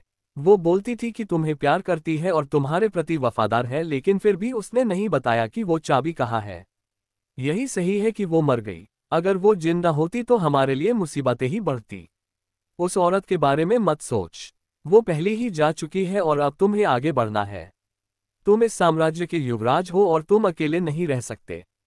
तुम्हें जल्द कियारा से शादी करनी होगी, उसके बाद कियारा लड़के को जन्म देगी जिससे तुम्हारे इज्जत और बढ़ेगी और आगे जाकर तुम्हारे काम आएगी जब तुम सम्राट बनोगे। पार्थ ने सिर हिलाया, जी माँ, मैं समझ गया। मैंने सुना कि वो पिता जो हर साल वाले समारोह में आने वाले हैं। आर्या में भी अपना सिर हिलाया, एक खबर है, वो कभी भी आए हैं आज तक। मेरे समझ नहीं आ रहा इस साल उनका फैसला कैसे बदल लिया। कोई बात नहीं माँ, वो दुश्मन नहीं है। और वैसे भी मेरी बुआ शिवाय कभी कभी ही आती है तो ये एक अच्छी बात है। आर्या ने सिर हिलाया, हाँ सही बोल रहे हो। क्या तुमने खाना खा लिया? पार्थ ने अपना सिर हिलाया, नहीं, मैंने अभी सभा के कुछ काम खत्म कर और सीधे यहाँ आ गया। युग फिर से मुसीबत खड़ी करने की कोशिश कर रहा है। आर्या ने गुस्से का चेहरा बना लिया, वो उस चुड़ैल का बेटा बहुत कमीना है। अगर मैं कर सकती तो बहुत पहले ही उसे मार चुकी होती, लेकिन तुम्हारे पिताजी उसे काफी तक बहुत मानते थे तो मैं वो नहीं कर पाए। पार्थ ने अपनी माँ का हाथ हल्के से थपथपाया, चिंता मत करो माँ, उन्हें आप मुझ पर छोड़ दो। वो एक छोटे कीड़े की तरह है जिसे हम किसी भी वक्त कुचल सकते हैं। आर्या जोर से हंसी, अब जब तुमने खाना नहीं खाया है तो चलो साथ में खाते हैं। हम साथ में कुछ भी खाए, काफी वक्त हो गया है। पार्थ ने आओ सिर हाँ में हिलाया और उसे लेकर खाने वाली जगह लेकर जाने लगा। उन दोनों में से किसी को भी नहीं पता कि शिवाय की हवा बदल गई है, जो कि आने वाले समय में बहुत बदलाव लाने वाली है। जो वो सोच रहे हैं क्या वो होगा या वो बदलाव पूरे शिवाय को बदल देगा। टिल्डर चैप्टर 9 द श्रू ग्रैंडफादर। अगली सुबह प्रधानमंत्री के घर से फिर से नंदिनी और शिवानी के लिए बुलावा आया। इस बार उन्हें परिवार की तरह साथ में खाना खाने के लिए बुलाया गया है। चाचा जी सभा के काम की वजह से वहां नहीं थे, लेकिन उनके दादाजी खाने की मेज पर उपस्थित हैं। नंदिनी और शिवानी दादाजी को अच्छे से जानते नहीं थे, क्योंकि दादाजी उनके कभी अपनी नंदिनी और शिवानी को पोतिया नहीं माना, जो कि उनके अवैध लड़के की संतान है। उन्होंने उस औरत और अपने बेटे को सब कुछ दिया और उन दिनों बच्चियों की बिल्कुल चिंता नहीं की जो पीछे वाले घर में रहते हैं उनके माता और पिता के मरने के बाद। अभी सभी लोग खाने की मजे पर बैठे हैं और कुछ सेवक उन्हें खाना परोस रहे हैं। मैडम उर्वी उन दोनों लड़कियों की तरफ देख रही हैं जो बल्कि लोगों से थोड़ी दूर बैठी है और उन्हें देखकर मुस्कुराए। उर्वी की बेटियों को ये सबसे ज्यादा प्यार और इज्जत मिलती है, इन दोनों की तरह नहीं, लेकिन उनके प्रति वो उसके दिल की कड़वाहट बाहर नहीं दिखनी चाहिए। उसे एक अच्छी औरत और चाची बनकर सबको दिखाना होगा। मेज की शुरुआत में बीच वाली बड़ी कुर्सी पर एक बूढ़ा आदमी बैठा है जिसके चेहरे पर बहुत झुर्रियां है, लेकिन फिर भी शान से चमक रहा है। वो अपने जवानी के समय पर सभा के सबसे इज्जत वाले आदमी थे और अब उनका बेटा सम्राट का सलाहकार है और उसकी सभा में बहुत इज्जत है। उसे उस बात का बहुत अपने बेटे के प्रति बहुत गर्व होता है। वो 70 से साल से ऊपर की उम्र के हैं, उनके चेहरे पर झुर्रियां है, लेकिन उनका शरीर अभी भी स्वास्थ्य है। यहाँ के ज्यादातर जरूरी फैसले वही लेते हैं। उस बूढ़े आदमी ने नंदिनी और शिवानी की तरफ देखा और अपना मुंह बनाया। ठंडा सा चेहरा बनाकर उन अपना गला साफ किया जिससे सब उसकी तरफ ध्यान दे। हम सब खाना खाए उससे पहले मैं कुछ कहना चाहता हूँ। मैडम उर्वी मुस्कुराई, जी पिताजी, हम सभी यही हैं, बोलिए आपको क्या कहना है। सानंद ने हाँ में अपना सिर हिलाया, आज का मामला बहुत जरूरी है। इस मामले में हमारा पूरा परिवार शामिल है और हमारा आने वाला कल। हमारी पिछली युवरानी की अचानक मौत हो गई। सम्राट ने युवराज की शादी फिर से करवाने का सोचा है। वो शिवाय का भविष्य है तो वो अकेले नहीं रह सकते। सम्राट ने इस मामले में हम पर भरोसा किया है और उनके सेवक होने के नाते हम वो सब कुछ करेंगे जो हम उनके लिए कर सकते हैं। और कियारा के पिता की सभा में बहुत इज्जत है और सम्राट उस पर बहुत भरोसा करते हैं, इसलिए सम्राट ने फैसला लिया है कि हमारी कियारा युवराज की बीवी बनेगी और शिवाय की अगली युवरानी। उन बुढ़े आदमी ने कहा और नंदिनी और शिवानी की तरफ देखा जो उनसे दूर बैठे हैं। उसने सोचा था कि वो दोनों उसकी बातें सुनकर चौंक जाएंगी। वो चाहता था कि उन दोनों को जलन हो, लेकिन वो खुद चौंक गया क्योंकि उन दोनों ने कोई भी भाव नहीं दिया जैसा उसने सोचा था। वो वहां शांति से बैठकर उसकी तरफ देख रही थी। उसे कुछ समझ नहीं आया, फिर वो बोला, कुछ दिन में इसकी घोषणा हो जाएगी और फिर शादी की तैयारियां शुरू करेंगे। फिर वो अपनी चहेती पोती की तरफ देखने लगा। हमारी कियारा बहुत सुंदर है और सुशील भी, और अब वो महल में रहेगी और उनके परिवार का हिस्सा बनेगी। ये हमारे लिए बहुत इज्जत की बात है। मैडम उर्वी ने अपना सिर हिलाते हुए कहा, पिताजी आप सही है। कियारा बचपन से ही बहुत लाड प्यार से बड़ी हुई है। वो उसने हर तरह की कलाएं सीखी है जिससे वो हमारे परिवार की इज्जत बढ़ा सके। दूसरी तरफ नंदिनी ने ये सब देखकर अपनी आंखें घुमाई। ये दोनों कितने एक से है, ये जानते हुए किसको क्या और कितना दिखाना है और फिर उसी को दूसरों के ऊपर गिरा देना है। इसी वजह से उसके पिता कभी इस बड्डी और कठोर आदमी से कुछ भी नहीं करवा पाए। इस आदमी पे एक अच्छा दिल भी नहीं है और कोई इसका दिल कैसे जीतेगा जब इसका मोटे चेहरे के साथ इसका काला और खाली दिल है। और अब इन्होंने ये बताने के लिए इन्हें बुलाया था। इसमें इतने गर्व की क्या बात है। उसने फिर से अपनी आंखें घुमाई। शिवानी का दिल कस रहा था। उसे पता था कि दादाजी ये सब क्यों बोल रहे हैं। उन्होंने उन दिनों की बेइज्जती करने के लिए उन्हें ये बुलाया था। उसने नंदिनी की तरफ देखा जो अपने खाने में अपनी चम्मच को घुमा रही थी जैसे जो उसने कुछ नहीं सुना ये लोग क्या बात कर रहे हैं। शिवानी ने एक गहरी सांस ली और अपनी चम्मच मेज पर रख दी और कुछ भी नहीं खाया। मैडम उर्वी ने उनकी तरफ देखा और मुंह बनाया। उसके हिसाब से उन्हें खुश होने चाहिए था कि वो ये अच्छा खाना सबके साथ मिलकर खा रहे थे, लेकिन ये दोनों इतनी शांत बैठी और उर्वी के प्रति उनके चेहरे पर बिल्कुल इज्जत नहीं है उन्हें यहाँ खाने पर बुलाने के लिए। शिवानी, नंदिनी क्या हुआ? क्या ये खाना तुम्हारे हिसाब का नहीं है? क्या मैं कुछ और लगवा दूं? उसने जानबूझकर ये कहा। सानंद ने उनकी तरफ घूर के देखा और गुस्से में कहा, शांत, ये तुम्हारी उदारता है कि तुमने इन्हें ये खाने के लिए बुलाया है और फिर भी ये ऐसा व्यवहार कर रहे हैं। तुम दोनों को अपनी चाची का शुक्रिया करना चाहिए और इसकी उदारता को मानना चाहिए। नायरा टेडी मुस्कुराए। उसने दुखी शक्ल की और बोली, बहन, तुम्हें दादाजी को ऐसा नाराज नहीं करना चाहिए। माँ ने तुम्हारे लिए अलग से ये सब बनवाया है और फिर भी तुम ऐसा व्यवहार दिखा रहे हो। कियारा ने उसकी तरफ देखा। नायरा, ऐसे मत बोल। अपना मुंह बंद कर। उसने अपनी बहन को डांटा, लेकिन कोई भी उसके चेहरे पर खुशी देख सकता था क्योंकि नंदिनी और शिवानी की सब बेइज्जती कर रहा थे। पिताजी, आप गुस्सा मत होइए, ये ऐसा कुछ नहीं चाहते। उर्वी मुस्कुराए। शिवानी ने अपनी मुट्ठी बंद कर ली। ये सब ये जानबूझकर कर रहे हैं। नंदिनी ने उनकी तरफ देखा और मुस्कुराए। उन्हें लगता है उसके सामने वो जो भी चाहते हैं वो कर सकते हैं। वो कोई पागल नहीं है। उसने अपनी चम्मच मेज पर रखी और उर्वी की तरफ देखा। मैडम, आपसे कोई गलती हुई है। हम इस बार से बहुत खुश हैं कि आपने हमें ये इतने बड़े और मेहनत से बने भोजन पर बुलाया और बहन कियारा की शादी के बारे में जानकारी दी। ऐसा नहीं ही कि हम मैडम के भोजन की इज्जत नहीं करते, लेकिन ऐसा कि हम बहुत सालों से बेकार खाना खा रहे हैं तो अब अच्छा खाना पचेगा नहीं। मैं मैडम को धन्यवाद करती हूँ हमें इतनी बड़े भोजन के लिए बुलाने के लिए। मैडम उर्वी की मुस्कान उड़ गई और सानंद उनकी तरफ ठंडे चेहरे से देख रहा था। नायरा शांत हो गई क्योंकि उसके समझ नहीं आया कि क्या हुआ। कियारा समझ गई कि नंदिनी के कहने का क्या मतलब था। उसने अपने रुमाल को जोर से पकड़ लिया। नंदिनी की बात का मतलब आसान था। वो लोग बहुत सालों से बेकार खाना खा रहे हैं जिसकी वजह से अब वो अच्छा खाना नहीं खा सकते जो कि प्रधान के महल में बना है। जबकि मैडम उर्वी इस बात को जानते हैं, फिर भी उन्होंने खाना बदलवाने को पूछा कि अगर वो उनके स्वाद के हिसाब से नहीं बना है। उसने आज तक इतने सालों तक उनकी मदद नहीं की और अब सबके सामने ऐसा ढूंढ कर रही है जिसकी वजह से उनकी और बेइज्जती ही। टिल्डर 7 प्लान्स ऑफ बोथ साइड्स। जब नंदिनी वापस उस टूटे घर में पहुंची तो उसने देखा कि शिवानी बहुत ध्यान से बुनाई कर रही है। को लाल और नीले रंग इस्तेमाल कर रही थी, जबकि उमी उसके पीछे खड़े होकर उसकी बुनाई को देख रही थी। नंदिनी मुस्कुराई और उनकी तरफ बढ़ी। शिवानी अपने काम को इतने ध्यान से कर रही थी कि उसे नंदिनी के आने का पता नहीं चला। वो उमी थी जिसने नंदिनी को देखा और बोला, छोटी मालिक वापस आ गई। शिवानी ने अपना सिर ऊपर करके देखा और नंदिनी को कुर्सी पे बैठा पाया उसके बगल में। तू कब आ गई? बिल्कुल अभी। आप अपने काम में इतना व्यस्त थे तो मैंने आपको परेशान नहीं किया। मैडम ने क्या कहा? नंदिनी मुस्कुराई, बस एक बेकार की घोषणा। वो सबको ये बताना चाहती थी कि वो कियारा की शादी कराने की सोच रही है, बताना नहीं, जलाना चाहती थी। क्या? किससे? शिवनी ये सुन के चौंक गई। उसने अपनी बुनाई मेज पर नीचे रख दी और नंदिनी की तरफ देखा।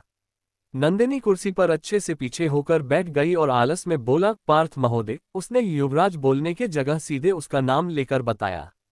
ऐसा लगता कि उसके दिल में उस इंसान के लिए बिल्कुल इज्जत नहीं है। शिवानी चौंक गई। युवराज? हाँ। शिवानी ने नंदिनी की तरफ देखा जिसे इस खबर से कोई फर्क नहीं पड़ा, फिर भी उसके पूछने पर उसने आलस में बता दिया। इस समय उसका दिल टूट गया। वो 17 साल की हो गई थी लेकिन उसकी शादी करने के कोई आसार नहीं थे। इस समय उसे कियारा से जलन हो रही थी जिसके पास उसके माता पिता थे उसकी शादी करने के लिए। उसने कोई ऐसी इच्छा नहीं की थी उसे कोई अमीर पति मिले पर उसे कोई आम आदमी भी नहीं मिलेगा। इस बार जब वो 18 की हो जाएगी तो उससे शादी करने के कोई तैयार नहीं होगा। वो बहुत दुखी हो गई। नंदिनी ने शिवानी के चेहरे के भाव बदलते हुए देखा।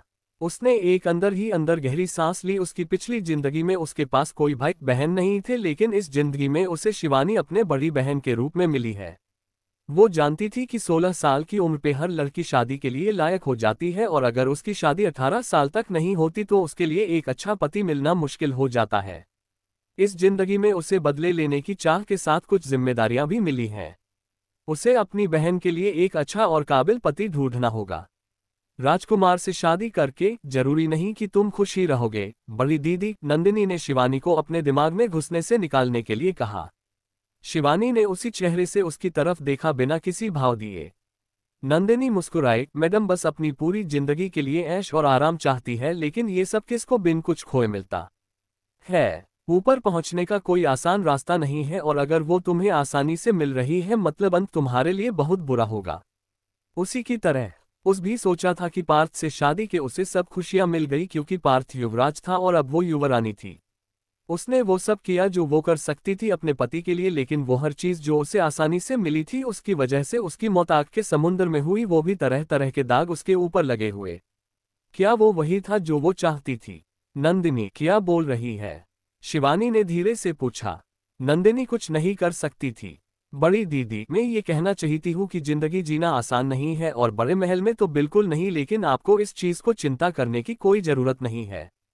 हमारी जिंदगी आज से इतनी खराब नहीं होगी, नंदिनी ने बोला और फिर शांत होकर बैठ गई। नंदिनी आगे की तरफ झुकी और शिवानी की बुनाई को उठा लिया।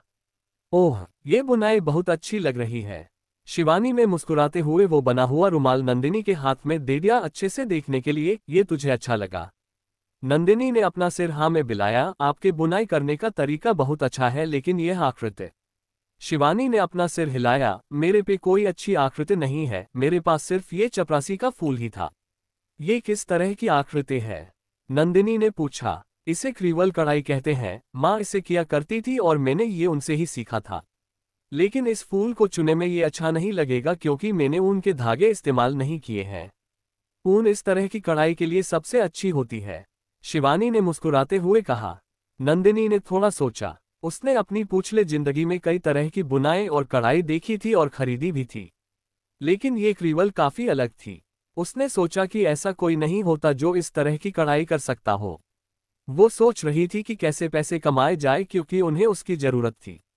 वो अपनी पूरी जिंदगी इस टूटे हुए घर में बिता नहीं सकते, और फिर उसे शिवानी के लिए एक अच्छा पति ढूंढना है उसके 18 साल के होने से पहले।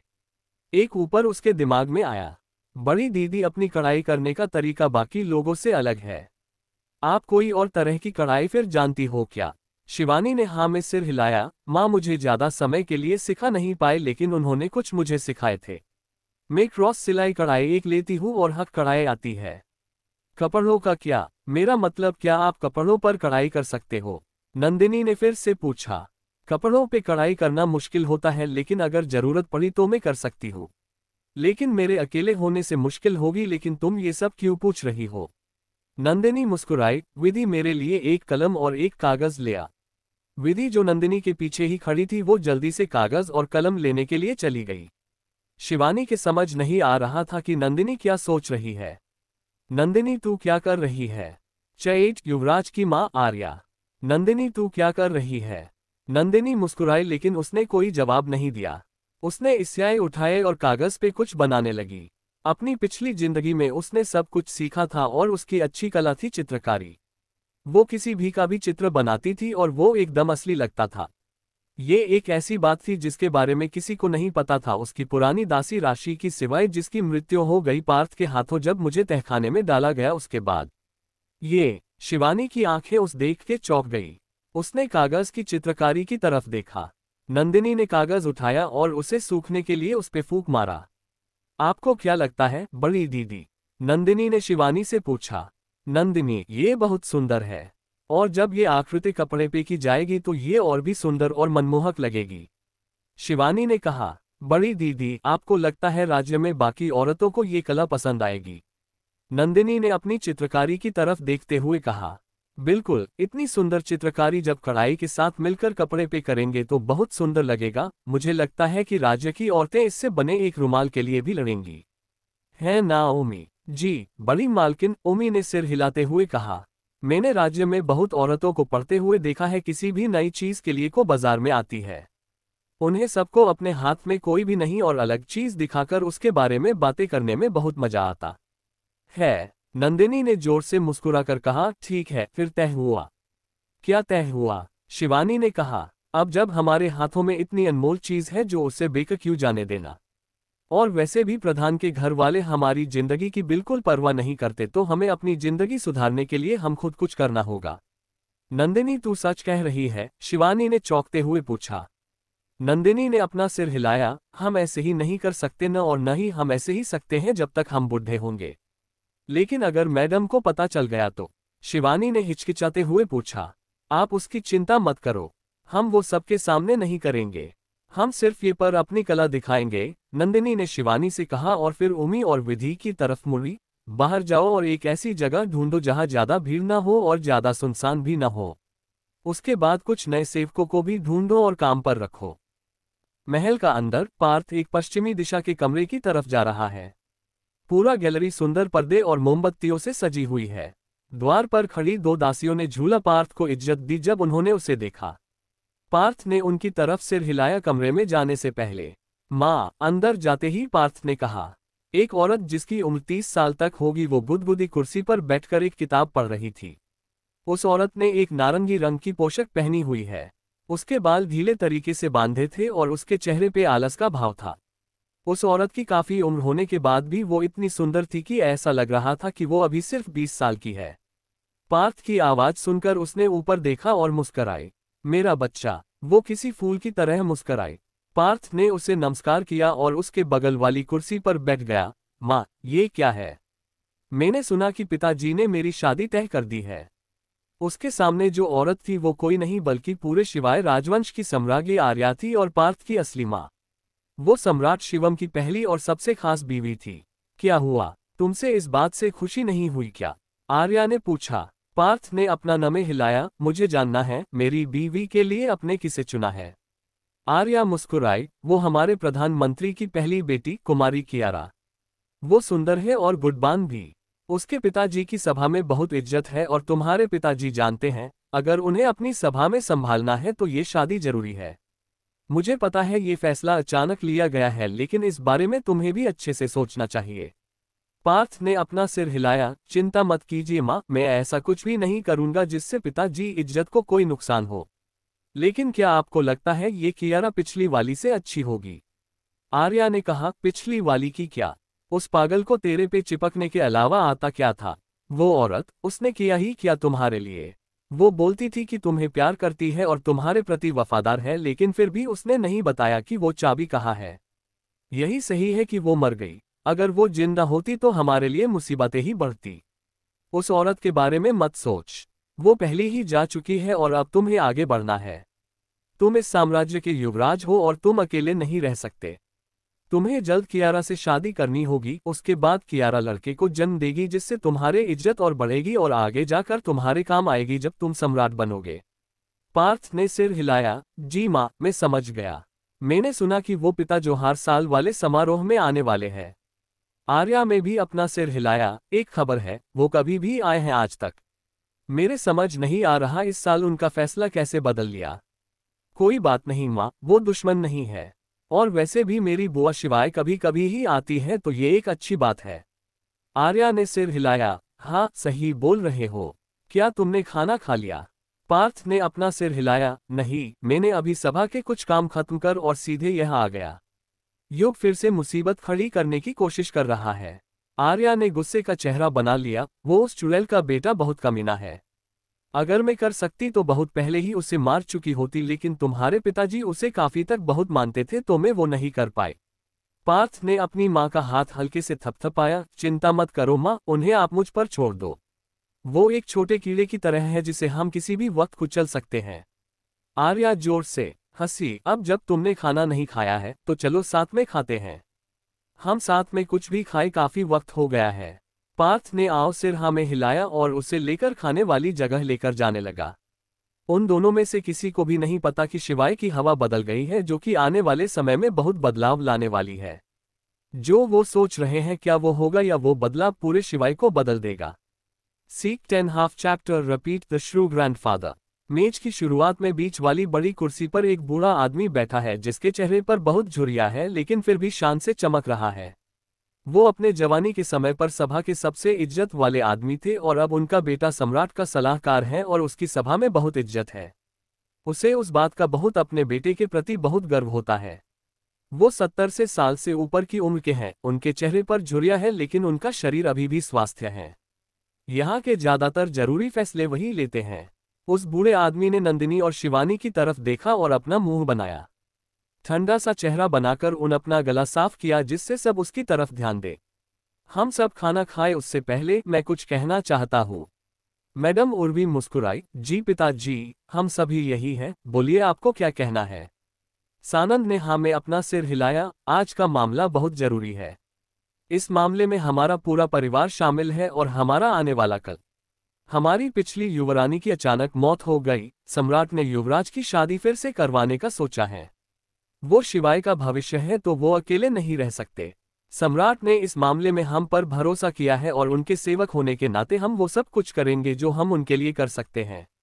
और कियारा के पिता की सभा में बहुत इज्जत है और सम्राट उस पर बहुत भरोसा करते हैं, इसलिए सम्राट ने फैसला लिया है कि हमारी कियारा युवराज की बीवी बनेगी और शिवाय की अगली युवरानी। उन बुढ़े आदमी ने कहा और नंदिनी और शिवानी की तरफ देखा जो उनसे दूर बैठे हैं।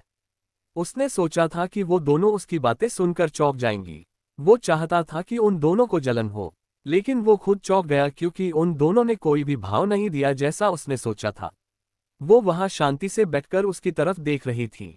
उसे कुछ समझ नहीं आया। फिर वो बोला, कुछ दिन में इसकी घोषणा हो जाएगी और फिर शादी की तैयारियां शुरू करेंगे। फिर वो अपनी चहेती पोती की तरफ देखने लगा। हमारी कियारा बहुत सुंदर है और सुशील भी, और अब वो महल में रहेगी और उनके परिवार का हिस्सा बनेगी।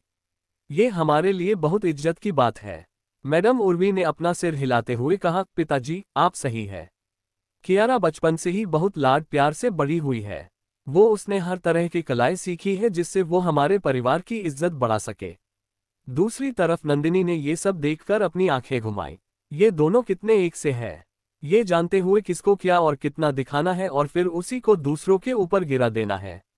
इसी वजह से उसके पिता कभी इस बड्डी और कठोर आदमी से कुछ भी नहीं करवा पाए। इस आदमी पे एक अच्छा दिल भी नहीं है और कोई इसका दिल कैसे जीतेगा जब इसका मोटे चेहरे के साथ इसका काला और खाली दिल है। और अब इन्होंने ये बताने के लिए इन्हें बुलाया था। इसमें इतने गर्व की क्या बात है। उसने फिर से अपनी आंखें घुमाई। शिवानी का दिल कस रहा था। उसे पता था कि दादाजी ये सब क्यों बोल रहे हैं। उन्होंने उन दिनों की बेइज्जती करने के लिए उन्हें ये बुलाया था। उसने नंदिनी की तरफ देखा जो अपने खाने में अपनी चम्मच को घुमा रही थी, जैसे जो उसने कुछ नहीं सुना ये लोग क्या बात कर रहे हैं।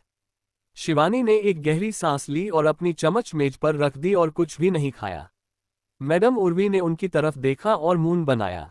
उसके हिसाब से उन्हें खुश होने चाहिए था कि वो ये अच्छा खाना सबके साथ मिलकर खा रहे थे, लेकिन ये दोनों इतनी शांत बैठी और उर्वी के प्रति उनके चेहरे पर बिल्कुल इज्जत नहीं है उन्हें यहाँ खाने पर बुलाने के लिए। शिवानी, नंदिनी क्या हुआ? क्या ये खाना तुम्हारे हिसाब का नहीं है? क्या मैं कुछ और लगवा दूं? उसने जानबूझकर ये कहा। सानंद ने उनकी तरफ घूर के देखा और गुस्से में कहा, शांत, ये तुम्हारी उदारता है कि तुमने इन्हें ये खाने के लिए बुलाया है और फिर भी ये ऐसा व्यवहार कर रहे हैं। तुम दोनों को अपनी चाची का शुक्रिया करना चाहिए और इसकी उदारता को मानना चाहिए। नायरा टेडी मुस्कुराए। उसने दुखी शक्ल की और बोली, बहन तुम्हें दादाजी को ऐसा नाराज नहीं करना चाहिए। माँ ने तुम्हारे लिए अलग से ये सब बनवाया है और फिर भी तुम ऐसा व्यवहार दिखा रहे हो। कियारा ने उसकी तरफ देखा। नायरा ऐसे मत बोल। अपना मुंह बंद कर, उसने अपनी बहन को डांटा, लेकिन कोई भी उसके चेहरे पर खुशी देख सकता था क्योंकि नंदिनी और शिवानी की सब बेइज्जती कर रहा थे। पिताजी आप गुस्सा मत होइए, ये ऐसा कुछ नहीं चाहते। उर्वी मुस्कुराए। शिवानी ने अपनी मुट्ठी बंद कर ली। ये सब ये जानबूझकर कर रहे हैं। नंदिनी ने उनकी तरफ देखा और मुस्कुराए। उन्हें लगता है उसके सामने वो जो भी चाहते हैं वो कर सकते हैं। वो कोई पागल नहीं है। उसने अपनी चम्मच मेज पर रखी और उर्वी की तरफ देखा। मैडम आपसे कोई गलती हुई है। हम इस बार से बहुत खुश हैं कि आपने हमें यह इतने बड़े और मेहनत से बने भोजन पर बुलाया और बहन कियारा की शादी के बारे में जानकारी दी। ऐसा नहीं ही कि हम मैडम के भोजन की इज्जत नहीं करते, लेकिन ऐसा कि हम बहुत सालों से बेकार खाना खा रहे हैं तो अब अच्छा खाना पचेगा नहीं। मैं मैडम को धन्यवाद करती हूँ हमें इतनी बड़े भोजन के लिए बुलाने के लिए। मैडम उर्वी की मुस्कान उड़ गई और सानंद उनकी तरफ ठंडे चेहरे से देख रहा था। नायरा शांत हो गई क्योंकि उसके समझ नहीं आया कि क्या हुआ। कियारा समझ गई कि नंदिनी के कहने का क्या मतलब था। उसने अपने रुमाल को जोर से पकड़ लिया। नंदिनी की बात का मतलब आसान था। वो लोग बहुत सालों से बेकार खाना खा रहे हैं जिसकी वजह से अब वो अच्छा खाना नहीं खा सकते जो कि प्रधान के महल में बना है। जबकि मैडम उर्वी इस बात को जानते हैं, फिर भी उन्होंने खाना बदलवाने को पूछा कि अगर वो उनके स्वाद के हिसाब से नहीं बना है। उसने आज तक इतने सालों तक उनकी मदद नहीं की और अब सबके सामने ऐसा ढूंढ कर रही है जिसकी वजह से उनकी और बेइज्जती ही। टिल्डा उर्वी जबरदस्ती की मुस्कान दे रही थी। ये शांत रहने वाली अचानक से चालाकी से बोलने वाली कैसे बन गई जिसकी वजह से उसे वापस क्या बोले उर्वी को कुछ समझ नहीं आ रहा था। ये तक कि सानंद भी उर्वी के पक्ष में कुछ नहीं बोल पाया। नंदिनी शांति से बैठकर उनके चेहरों को देखकर मन में ही मुस्कुरा रही थी। वो शिवाय की युवरानी थी जो महल में रह चुकी है और बहुत कुछ देखा है। वो चीज जो उसे वहां महल में रहने के लिए सबसे जरूरी थी वो था अपने शब्दों का सही इस्तेमाल। शब्दों के साथ खेलन उसने अपनी पिछली जिंदगी से बहुत अच्छे से सीख लिया था और ये छोटा सा ताना जो उसने यह इस घर में अभी मारा वो तो कुछ भी नहीं है। वो देखना चाहती थी कि क्या कोई उसके शब्दों का जवाब दे पाएगा। शिवानी जो बगल में बैठकर हंसने वाली थी। सानंद ने फिर से खासकर सबका ध्यान अपनी तरफ किया। तुम दोनों को वापस अपने घर चला जाना चाहिए। वो उन सोनों को और झेल नहीं सकता था। उससे नंदिनी के जवाब से गुस्सा आ रहा था लेकिन वो कुछ बोल नहीं सकता था क्योंकि वो आग में घी डालने वाली बात होगी। 11 शिवाय में पहली बार। हमारी इतनी खातिरदारी करने के लिए धन्यवाद। नंदिनी शिवानी को लेके खड़ी हुई, उसका हाथ पकड़कर वो दोनों वहां से चले गए। जब वो अपने टूटे घर पहुंचे तो उन्होंने विधि को देखा। वो द्वार पर ही खड़ी थी, उनका इंतजार कर रही थी।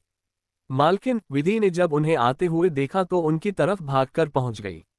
तुम्हें क्या हुआ? नंदिनी ने पूछा। छोटी मालकिन, जो काम आपने मुझे दिया था वो मैंने पूरा कर दिया। विधि खुश लग रही थी। नंदिनी ने अपना सिर हिलाया। पहले अंदर चलते हैं। वह घर के अंदर घुसे और उनके पीछे का दरवाजा बंद हो गया। उमी ने उन दोनों को चाय दी। वह महंगी नहीं थी लेकिन पीने लायक थी और उसका स्वाद बुरा नहीं था। जा और कुछ खाना बनाकर ला, शिवानी ने कुर्सी पर बैठने के बाद कहा। बड़ी मालकिन, आपने कुछ खाया नहीं है, उमी ने चौंक कर कहा। वह दोनों खाना खाने के लिए गए थे और फिर भी शिवानी खाना बनाने के लिए कह रही है। शिवानी ने अपना सिर हिलाया। उनके ताने ही हमारा पेट भरने के लिए काफी थे। अब जा और कुछ बनाकर ला, जितना भी सामान हमारे पास है उससे। उमी को बुरा लगा लेकिन वो अपना सिर हिला के वहां से चली गई। हाँ, तो हमारे पास क्या खबर है? नंदिनी ने विधि से पूछा। छोटी मालकिन, आपकी कहने पर मैं बाहर एक अच्छी जगह ढूंढने गई थी।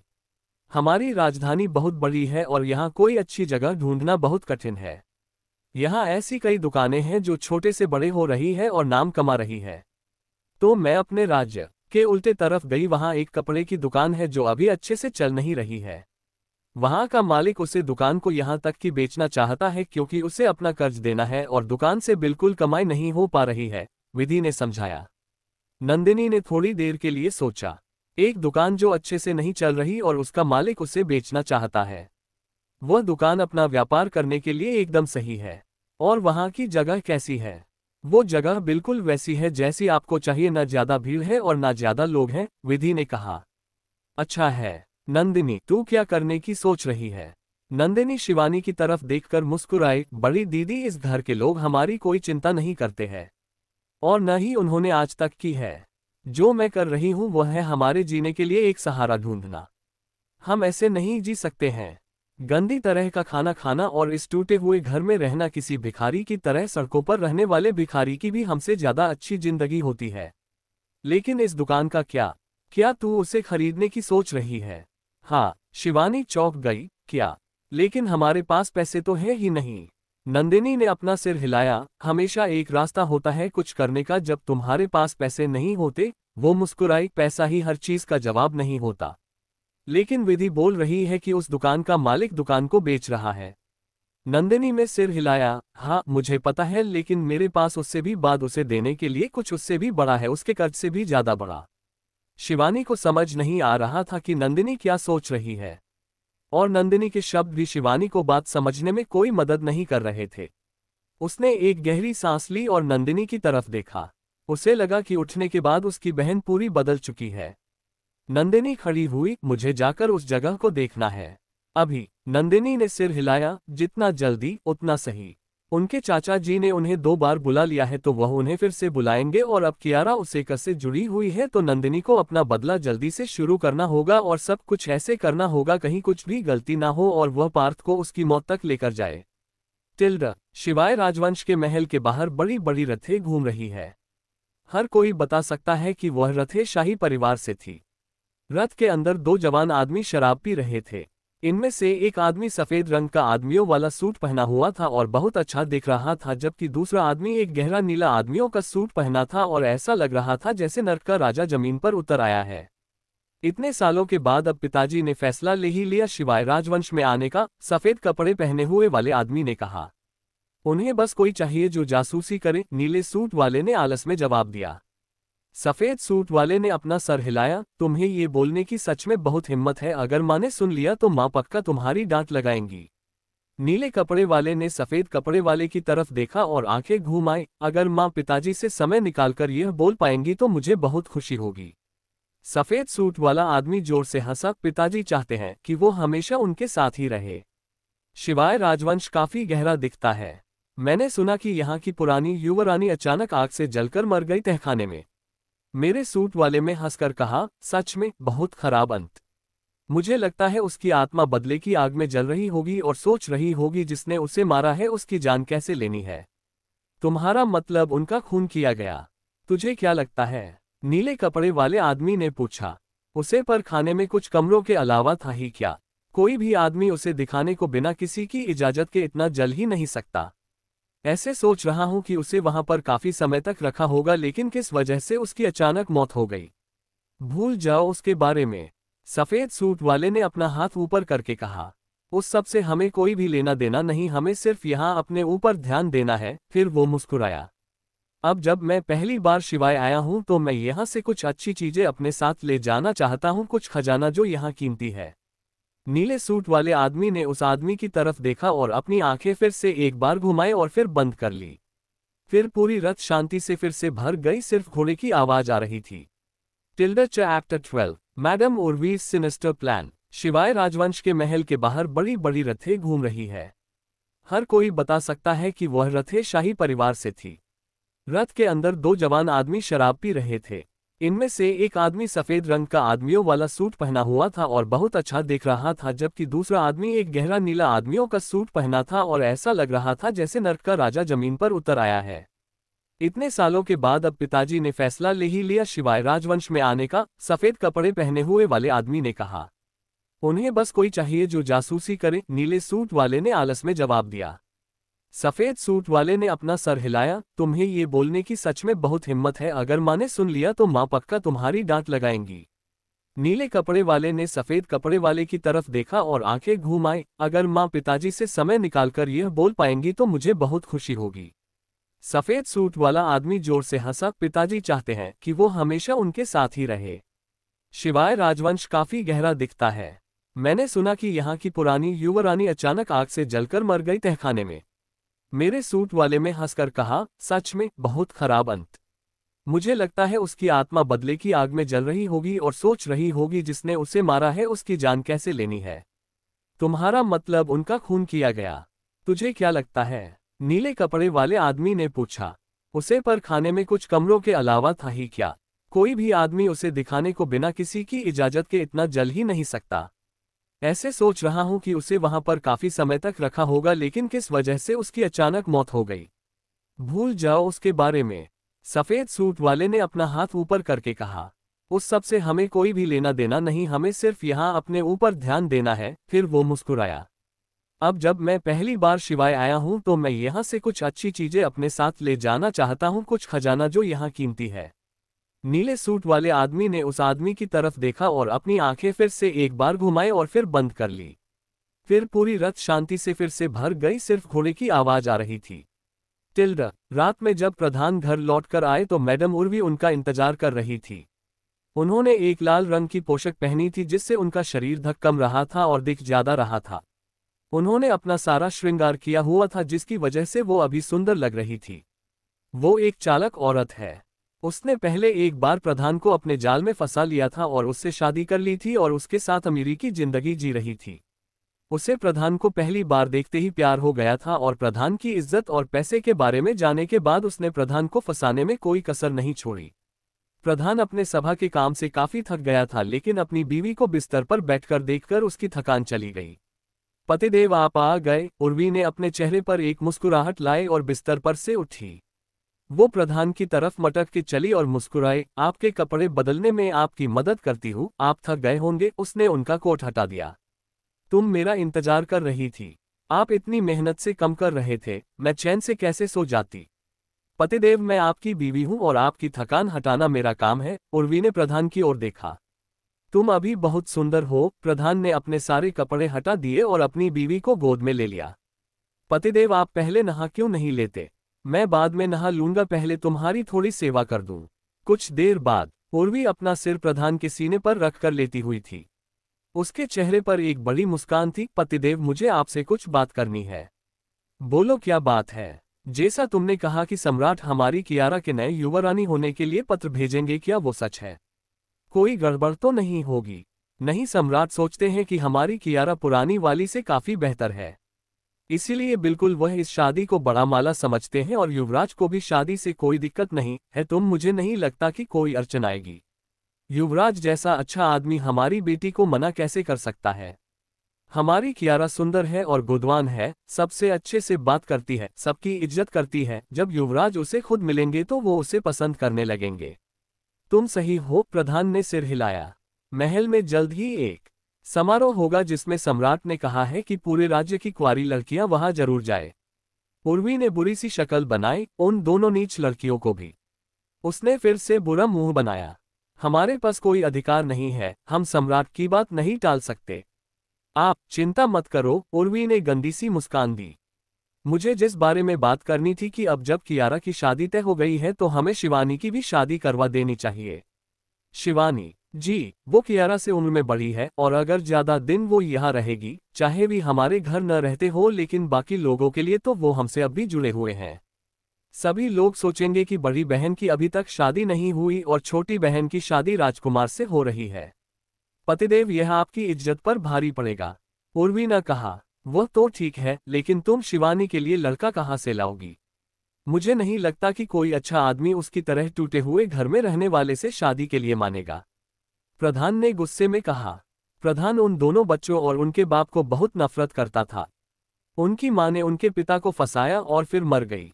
उर्वी मुस्कुराए, उसकी चिंता आप मत कीजिए, वह मुझ पर छोड़ दीजिए। मेरे पास वह उसे उत्सव से पहले करने का उपाय है। ठीक है, जितना जल्दी उतना सही। Thanks for watching my friends, next video come soon.